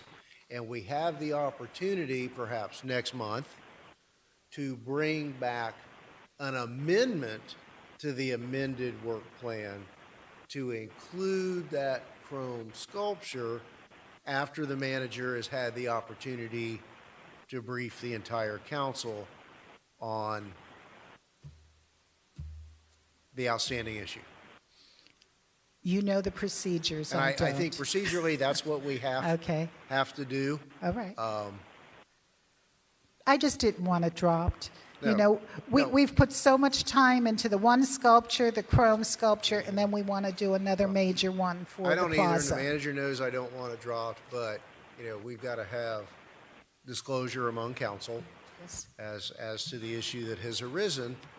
And, you know, you and your committee have my assurance that, you know, if we bring it back forward as an amendment to the amended work plan, you're looking at maybe a month, a month delay. No, we're not talking about next year. Right. Councilwoman Fairclough-Staggers. Yes, thank you. I know the committee, you have put a lot of sweat equity into this work plan, and you have vetted these figures to the best of your ability.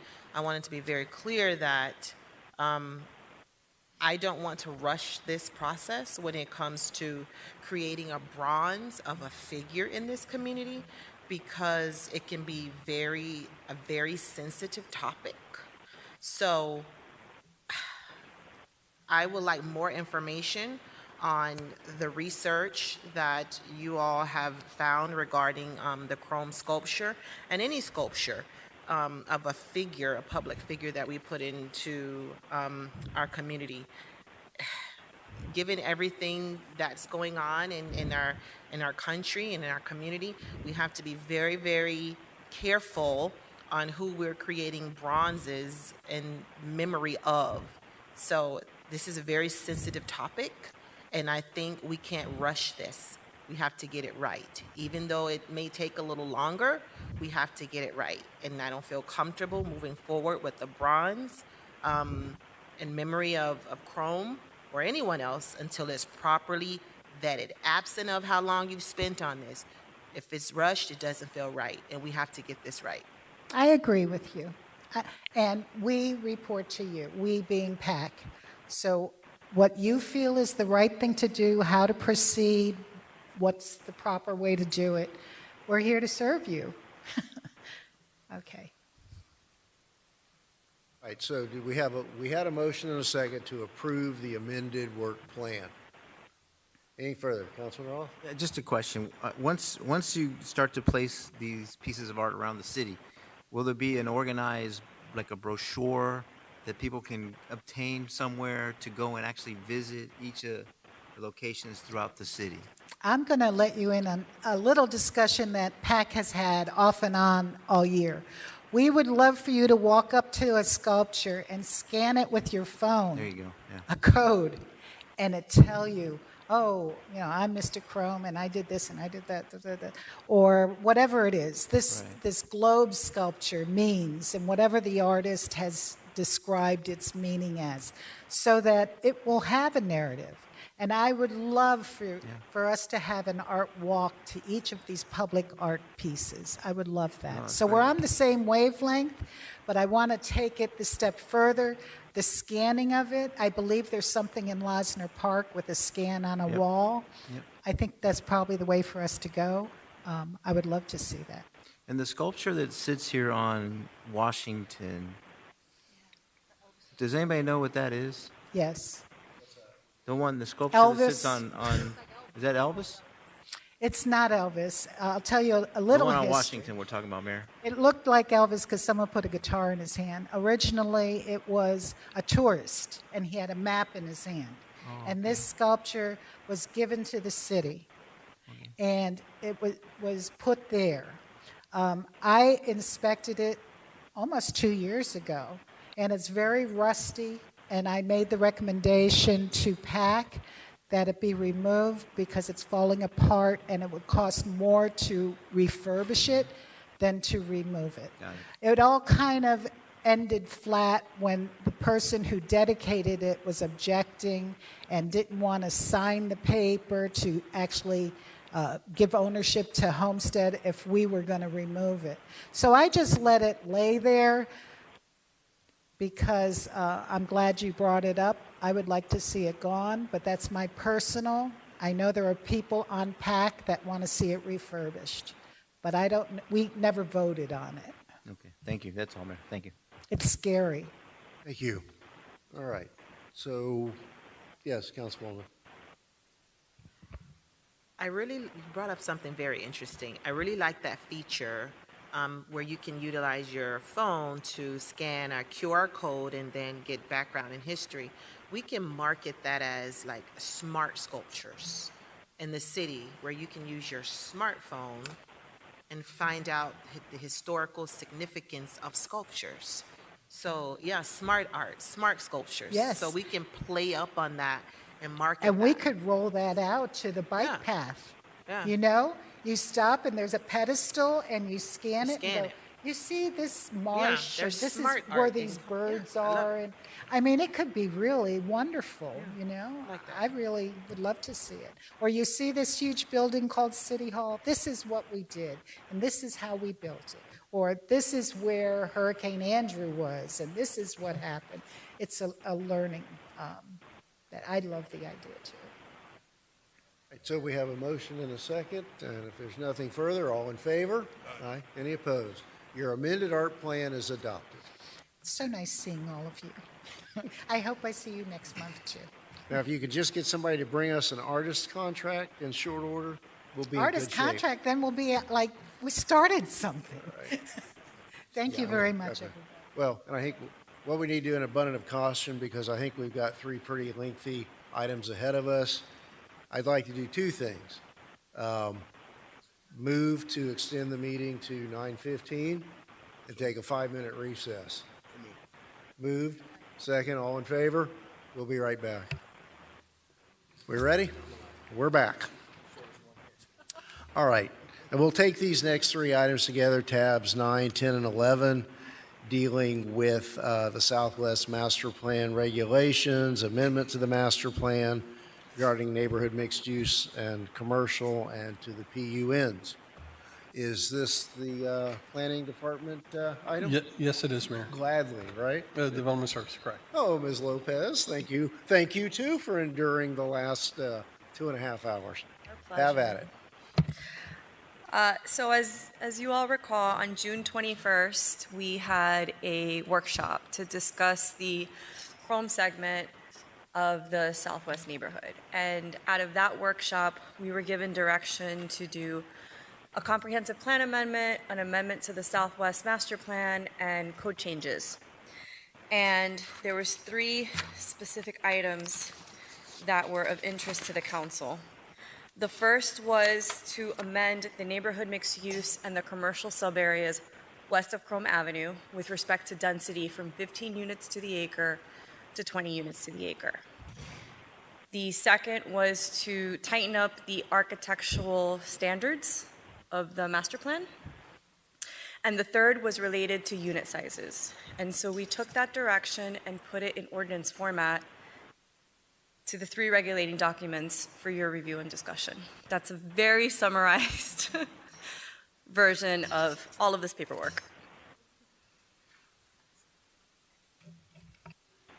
Okay, so Vice Mayor, you're pretty vocal in those conversations. Would you like to kick off the conversations? And again, this is just for discussion and further direction, not final action tonight. Thank you. When we initially began talking about the Southwest Master Plan, what stood out to me the most was the dark brown area on the map. Do we have a? I've got it here. Okay. Can I borrow this? The dark brown area, which it starts over on the busway, and it goes over to 6th Avenue. So that is where I wanted to see some adjustments and some changes. And I thought the logic behind it would be, the through streets, the ones that connect Lucy to Maury, would be a good place to have mixed use. And most of the other stuff, I wanted to see more multifamily or just something different so that we can continue to push the downtown, continue to push people into the downtown area. And another question I had was, I didn't see, when I was reading through the packet, I didn't see if we were going to amend the lot sizes.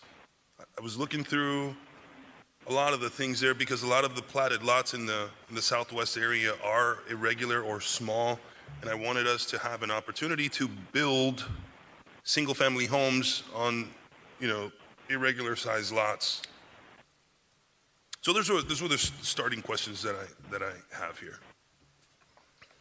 The springboard from your point, one of the big focuses of the conversation was perhaps, and again, and this is what we're looking at, within the brown area west of the busway, west of Chrome, has some sort of mixed use designation, which in my mind denotes that every parcel has to have both residential and some form of commercial. And I think our discussion was more steered to, let's take the commercial requirement out of the interior blocks, if you will, right, and leave that mixed use as kind of a a border use, which would open up the ground level for more residential in those, what we're calling the interior blocks here. I don't see that. What I see is simply a change in unit size and clarification of architecture and an increase in density. Is that a fair assessment of what we've got? A change in unit size, a change in density, and clarification of architecture. Yes, sir. Okay. No, but to your point, did this address the commercial component of the mixed use? So mixed use did already permit a commercial component. So we're talking about taking away some of the commercial requirement. That was not the direction that we understood. Okay, so the way the code currently reads in this section, a developer or any property owner who wants to develop a site is required to have a commercial component along with a residential on the second floor. Can we be specific to the sub-area that you are speaking of? The neighborhood mixed use or the commercial sub-area? Because both are under amendment. Correct. The brown or the pink? Brown. The brown, yes. You can have a mixture of uses, and they include. I think the question is it required? Are you required to include It's the still commercial? required. You're required yes. to do a mixture of uses. And I think that was part of the conversation that maybe fell through the cracks. No, that was the main point. Well, okay, yeah, but it fell through the cracks, is to remove some of the mixed-use requirements within the interior of that shaded brown area, where the mixed use was more around the border and the through streets, so that you would open up ground level away from a mixed-use requirement to add an additional level of residential opportunity. Is that a correct That's a correct characterization? assessment.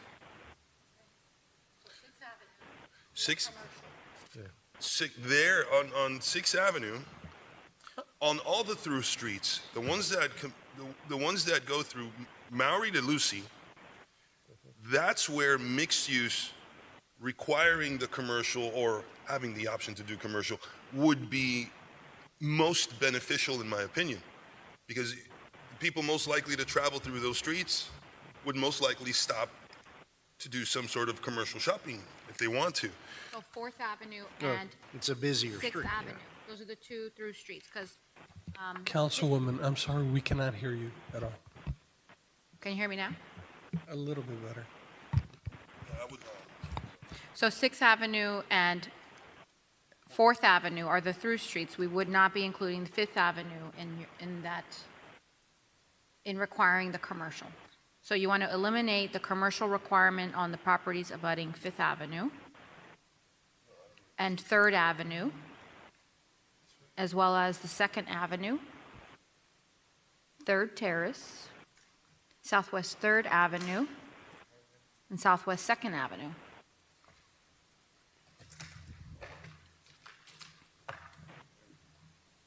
And so keeping the commercial for the mixed-use requirement on 6th Avenue and 4th Avenue.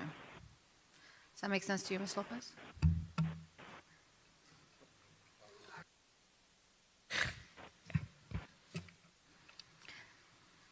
I can dig it. So, yeah. So where the vice mayor is highlighted here, that's where we would maintain the mixed-use requirement, but these interior lots. That's what I said, Yeah, except okay. adding this. Oh, added, whatever that is. What's that? 4th Street. So let's, And I think it's let the councilwoman take a look at this, and we'll pass it back down to the other end.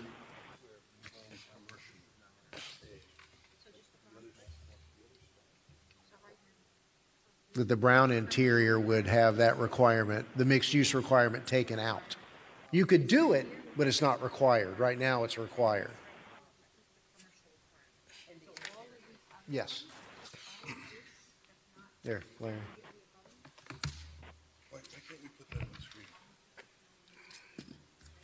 We need new technology in here.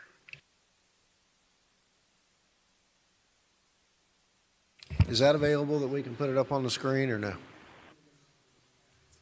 The clerk's office is scanning it to send it to IT.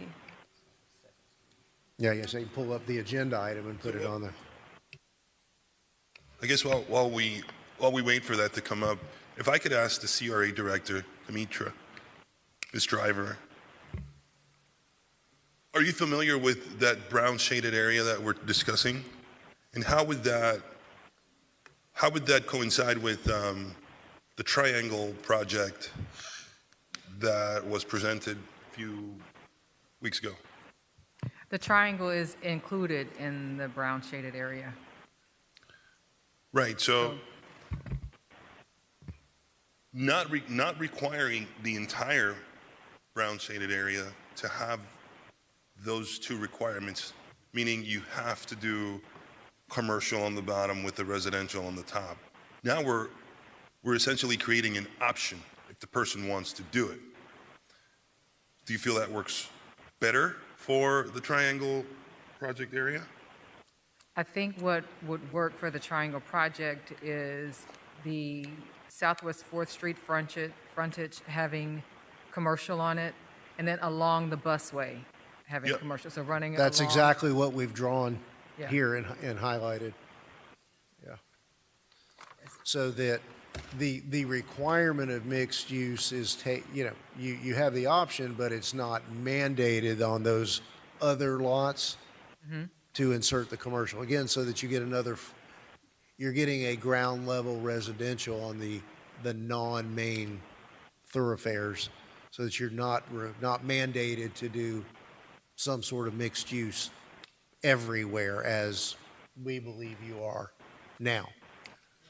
Which would also add units, which may take away may obviate some of the discussion about increasing density when you are creating a whole new floor level of residential versus commercial or some sort of mixed use.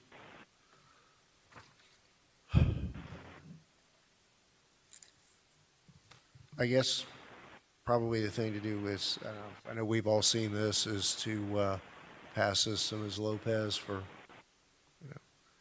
where we've highlighted in yellow, those frontages would retain the requirement of a mixed-use component, but those properties not fronting the highlighted streets could, but are not required to have mixed use. They can either be mixed use or all residential at the option rather than a mandate. And just some food for thought. And I was present but not present during the in person and during the discussion. But I'm looking at an aerial on Miami-Dade.gov of the lots that are in that area now that are across the street from the Triangle project. And the majority of those are less than 3,000 square feet. So you'd have to then consider what type of housing could you put on a lot that's that small in that area. Can you please point out again where you're... If you're looking at the Triangle property, okay, you're going to the west across the street. So now we're on Southwest 4th Court and Southwest 4th Street,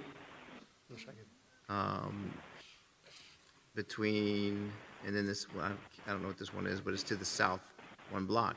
But most of those lots in there are 2,200 to 3,200 square feet, based on what Miami-Dade is talking about. So, and then you've got a lot of infill stuff in there too. So if you're going to make it, I mean, I get the point that you want to take away the mixed use component there and just make it all residential, but there again.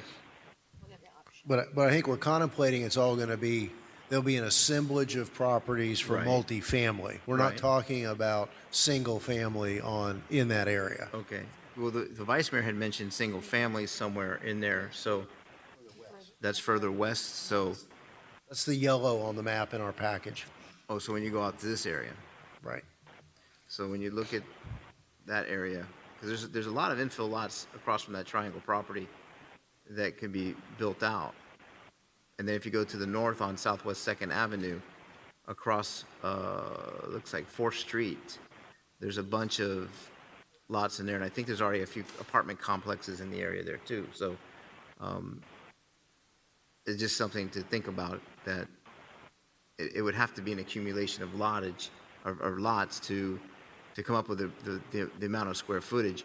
And yeah, I would agree that you don't necessarily need mixed use in those areas because it's really not any type of a travel corridor. But when you get out to 6th Avenue, and That Maury, makes sense for the commercial corridors. Yeah, Or 'cause the mixed-use type corridors. when you get up to like Maury Drive, I mean, there's a lot of commercial already built in on 6th Avenue on both sides, east and west, when you get south of Maury.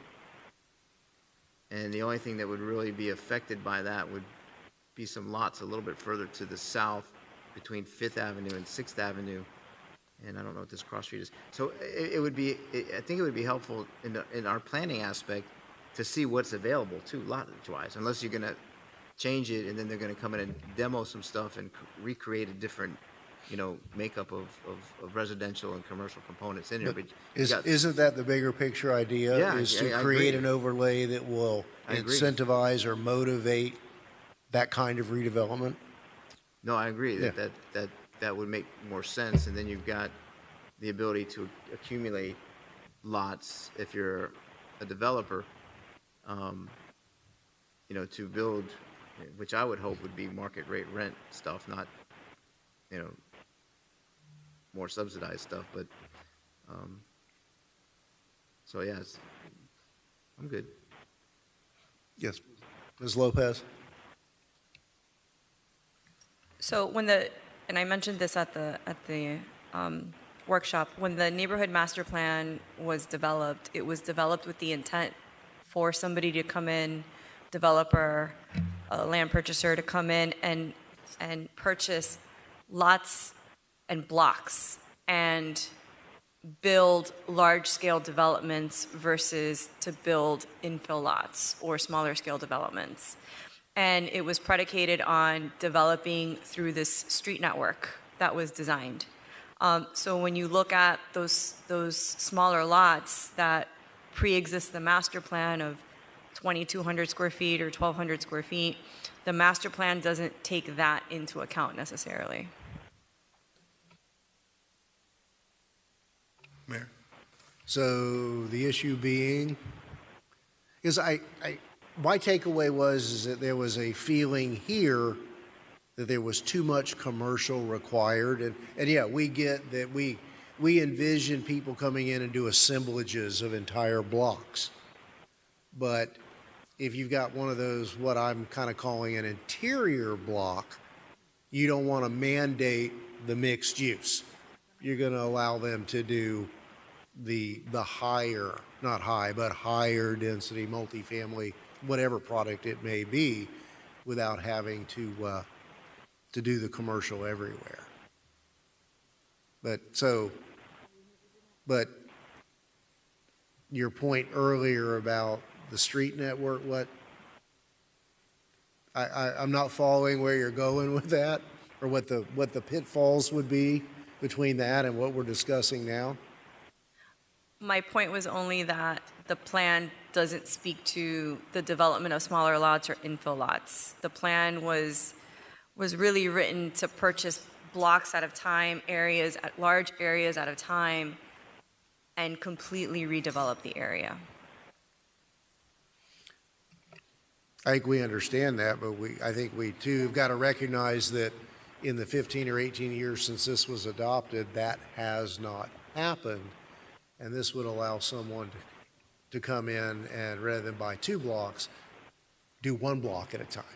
But that's where the change is going to take place rather than large scale. But again, I don't mean to keep repeating myself, it seems to me that the Southwest Master Plan as adopted kind of went overkill on the mixed use component for what is really justified as things have evolved. Is that a fair statement, Vice Mayor? That's a fair assessment. This is another example of not having the technology to see things visually, because we're looking at maps and you can't really get anything out of this. So I think we should be very specific in what we are trying to accomplish today. What I took away from the workshop was there was too much commercial required in the mixed use.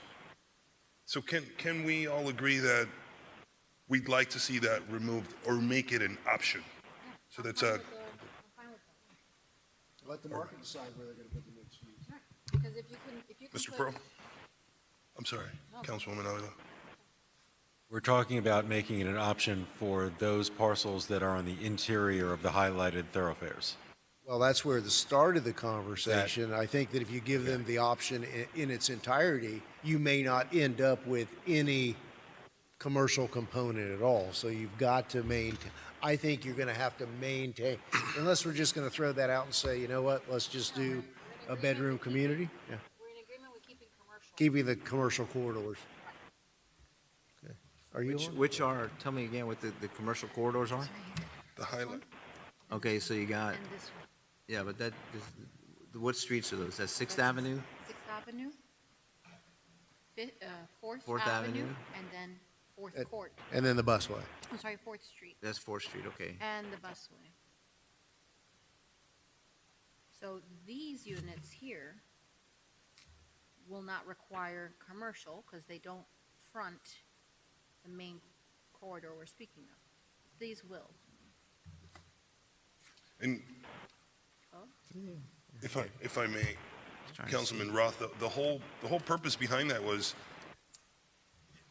you could potentially have people that don't have to drive to go buy milk because they could have a commercial store around the block, around the corner, instead of there being a commercial on every single one of those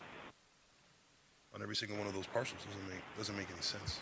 Well, it hasn't been successful, so I think the idea of removing the restriction or the requirement will lighten up the burden that the developer would need to have. Because if you're able to maybe pick up, let's say, the block on what is this, 5th Avenue? 6th Avenue, and let's say 4th Court to 6th Street, right, you pick up that block, maybe you can put a multifamily that has commercial storefront that faces 6th Avenue, but that the rest of it on that block is all part of residential.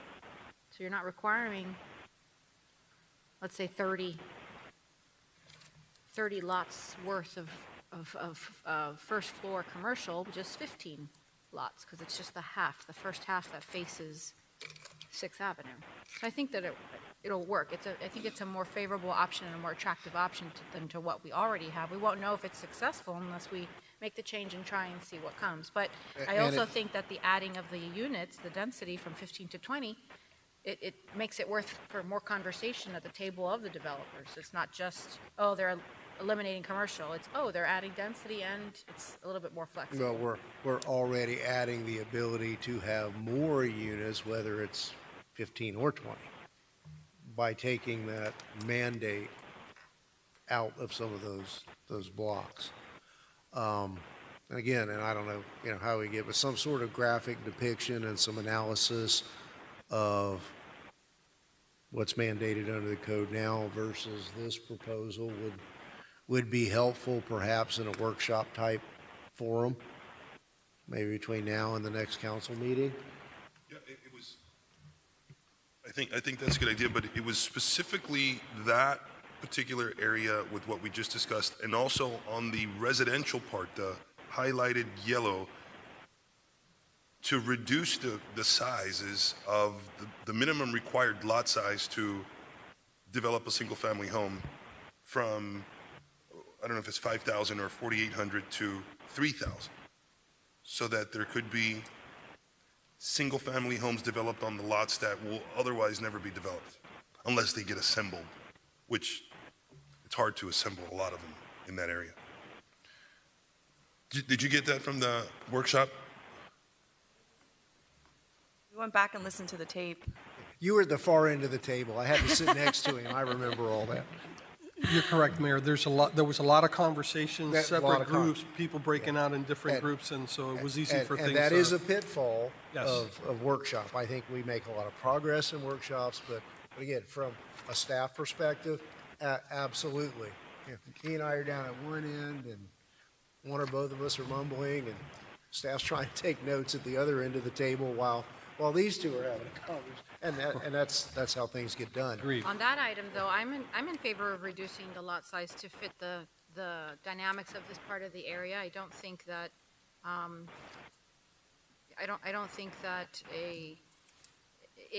reducing it from whatever the current requirement is, from 5,000 to 3,000. I know that there's properties on the east side that are built on sizes of lots like that, and it conforms to the neighborhood and the area. And if you're trying to build more multifamily and creating that downtown feel, I think it'll make sense.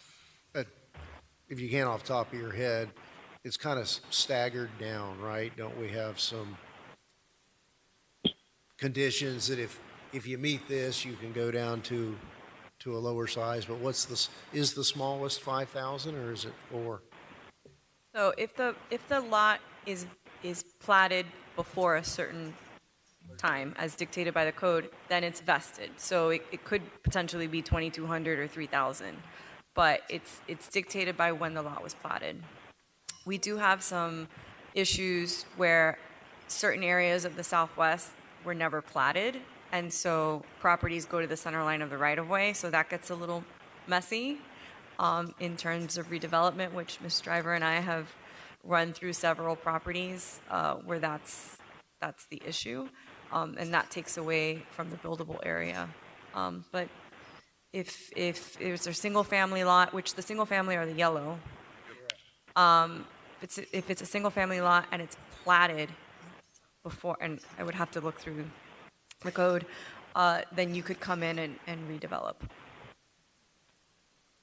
Well, would it Or be single family. helpful then if we took away that platting date? Would that drag net in a significant number of additional lots that have that grandfathering? Mr. Mayor. We need to look at that. Council, Hi, this is James. I have a question. Welcome to the party. Question for just Chair now. clarification here. I understand where you're going with respect to reducing the requirement on the main thoroughfares, reducing the requirement for mixed use on the internal. What I'm not clear on is you're talking about single-family lot, but the neighborhood mixed use does not allow single-family. So are you wanting to open up neighborhood mixed use to Brown to allow single-family? No, our conversation has morphed from, if you've got the map in front of you, the brown shaded area out to the west and to the yellow shaded areas that allow single family, but may contain a significant number of lots that are too small on their own.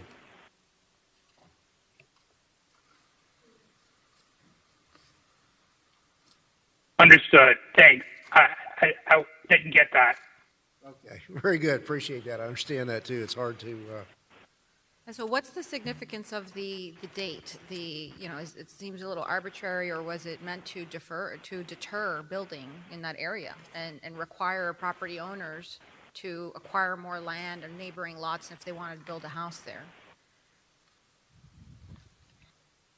When the master plan was created, it was almost created to gentrify the neighborhood and to change the culture of the neighborhood. The original plan didn't permit churches, places of worship, funeral homes, et cetera, et cetera. Good, bad, ugly, indifferent. It's changed several times. It's been amended, I think, 4 or 5 times throughout history. I can't speak to why certain provisions were included or why they weren't. I wasn't here. David wasn't here. I don't think Matt was here. As to the date, vesting, et cetera, we'd have to go back and see if there's a Florida administrative rule that requires that if a lot was platted at a certain time. I can't speak to that right now because I just don't That's have okay. those You don't have facts. to. Don't worry. And I think that Sorry. if there was something important, I'm sure James would be yelling it out at us right now. And so I think that it's an opportunity that I don't want to miss to undo that that decision to require that you can't build unless you have more square footage. And I think that if these lots are the size that they are in that area, predominantly between 3,000 to 4,000 square feet, that a home that's charming and that's built to code and that meets a family, a 3-bedroom, 2-bathroom, simple and humble, I think that's perfectly fine. Starter homes. Starter homes, absolutely. Affordable, attainable, available. You like that? So I think I'd like to add that to our list. So I'm Well, good and with the mixed use change that we talked about. I'm good with the square footage change, reducing it to 3,000 square feet. I'm good with the unit size as we discussed from the workshop. I'm good with the architectural changes that we discussed at the workshop. And I'm fine with adding the extra 5 per acre, because even though we're going to be allowing more residential on the land versus commercial, it's not necessarily increasing the density to the acreage, which is what attracts, it's what makes it basically doable, right? So I don't want to just be, so simple that it's not worth even having a conversation about what we've changed. I think this is measurable and it's specific and it's strategic. So anything else you want to add? Because these are great points, Vice Mayor. Ms. Lopez added the fact that if a property is grandfathered in, then and it's platted, then you can build whatever it's zoned for on that property. But if it's not platted, then it completely throws the whole thing out the window because it goes to crown of the road. Correct. And you would have to develop pursuant to current regulatory standards. Requires what, 5,000 square feet? Yeah, the 5,000 number is too big because of the way these were platted. So I think there needs to be some adjustment there, in my opinion. And also, Ms. Lopez, is it easy for your group to depict the lots that are platted? Like if we could understand which lots are grandfathered in and how they're scattered throughout this Southwest Master Plan with a different color, then we get an idea. We could do it, but it would take some time because we would have to pull every plat and map it out. Don't we have the old sheets of the subdivision maps in-house? We do, but we still have to pull it and then map it out into GIS so that you could visually see it. I just want to, some fun facts here. I'm looking at the area in the yellow now for the single families, and I'm pulling up some stuff here. So here's a house that's built on a 2,425 square foot lot, okay? The living area of this house is 494 square feet, and it's a 1-bedroom, 1-bath home, okay? That's what's on that lot. Built in 1940, okay? And right next door to that house is another house built on a 2,425 square foot lot, built in 1940 with 494 square feet of living area. Sounds like one of those remaining shotgun houses. There's 4 of them. There's a pool on that one. Does that have a pool? No, it's just like a little patio or something right there. And there's another one there, same thing, 2,200, 2,400 square foot lot. So, and that's in the yellow section. That's not even in the brown section. So, I mean, yeah, I'll go with whatever you guys think is the right thing to do. I'm okay with leaving the commercial corridors the way you guys set them up. There's a lot of stuff that's already there that's it's already built on those places. And I guess the only other question I would have is, by changing it, does it create a value change? In other words, the owner who's got the zoning there now, does it change it for them? In other words, does it make a property less valuable tomorrow than it is today because of these changes? And that could change, that could mean lawsuits later on in life that we change this underlying thing. You're making it an option, yes, maybe that protects us. The attorneys can tell us if that's the case. But if they've got what they consider a higher or better value use for their zoning as a mixed use versus just going to residential, does that change the value of the property for the owner who's there now? If we maintain the option, they're not losing anything. So you keep it mixed use and give them an option to opt out and just put residential on that property, except for the transportation or the corridors that are highlighted here in yellow. Yeah. Back to the lot size. I've got the plan here that I think we had available at the workshop. It talks about minimum lot size permitted within the Southwest PUN is 5,000 square feet. However, detached single-family residential structures may be constructed on parcels as small as 3,600 square feet. And there's a qualifier that if on the same block, other detached single-family residential structures exist on lots of the same size, less than 5,000 square feet. If we took that qualifier out, it would give, as a matter of right, the right to build on a 36 by 100 foot lot, for example, which may solve the problem if we took that. But how do you maintain the setbacks, the side setbacks from? Really narrow house. Yeah, it has to be.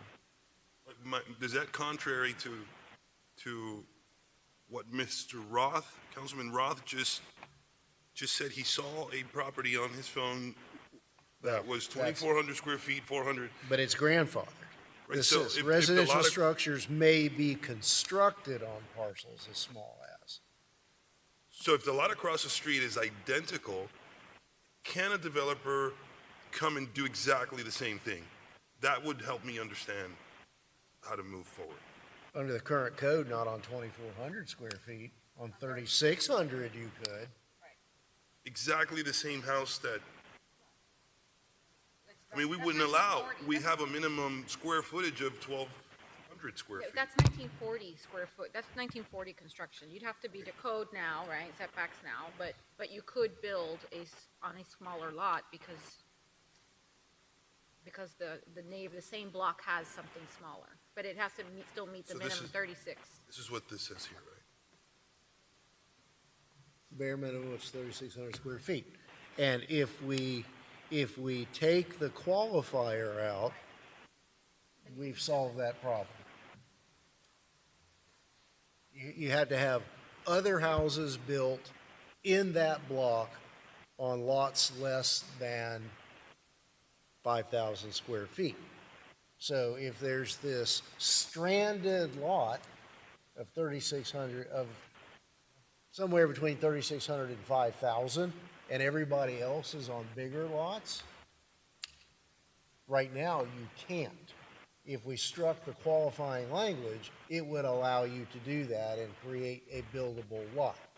Now, that's going to get into our development services group talking about, okay, for these size lots, we're going to need to deal with setbacks, side yard setbacks.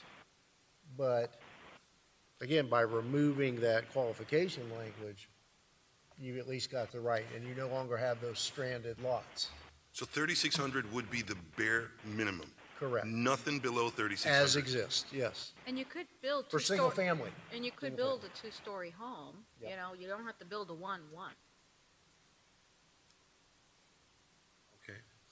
So what are we doing here? Just giving more direction? We're Pretty not doing much. any motions, right? They gotta 'Cause come back and give I'm us about some to more. motion, so we can move on. These are the. But I'm not trying to rush. No, But yeah. I think it's clear what we're trying to do here.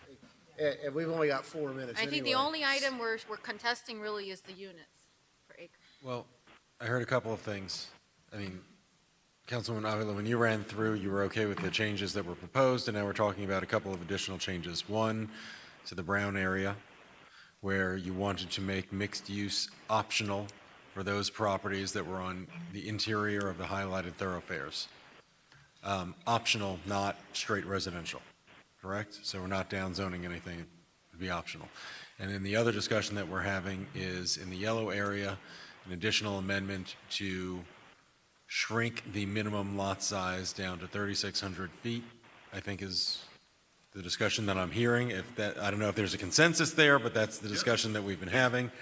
And then I think, Mayor, to your point, will it address, you know, an island property? Perhaps the only concern that I have is we don't necessarily know if there's anything unplatted that's less than 3,600 feet. We don't have the answer to that. So I don't think we can guarantee that it would eliminate an issue on every single parcel. Because you have those that were grandfathered that were platted previously. I don't know if there's anything that remains unplatted that would be smaller than the 3,600 square feet. If somebody wanted to come in, forget about waivers of plat, but if someone came in and wanted to build a home, single-family home, on an unplatted lot, clearly they're going to have to dedicate the right-of-way to get their building permit. So you're going to know how much land they're going to lose from the unplatted lot, and so long as the remaining portion of the unplatted lot is 3,600 square feet, what's the problem? Oh, I don't think there would be a problem. My concern is what if it's not? What if the remainder is less than at that point? Do you still have a why strand? would we give them more leeway than we would a platted lot? I'm just answer is platted or unplatted, 3,600 square feet. And that's the question I'm asking. It lends to the conversation as to, well, what's our vision for those lots that just, what else could you do on it? Turn it into a park? I don't know. I mean, what would a property owner do? Buy the lot next door, now you have a bigger yard? That's what I would suggest. You offer half of it to each of the adjoining property owners to expand their holdings so that it goes on the tax rolls if we own it already. People have a little more frontage. Okay, I think, look, with the general direction on those two additional items with respect to the elimination of the mixed use or the optional mixed use on the interior of the thoroughfare, and I think we understand where you want to go with the basics.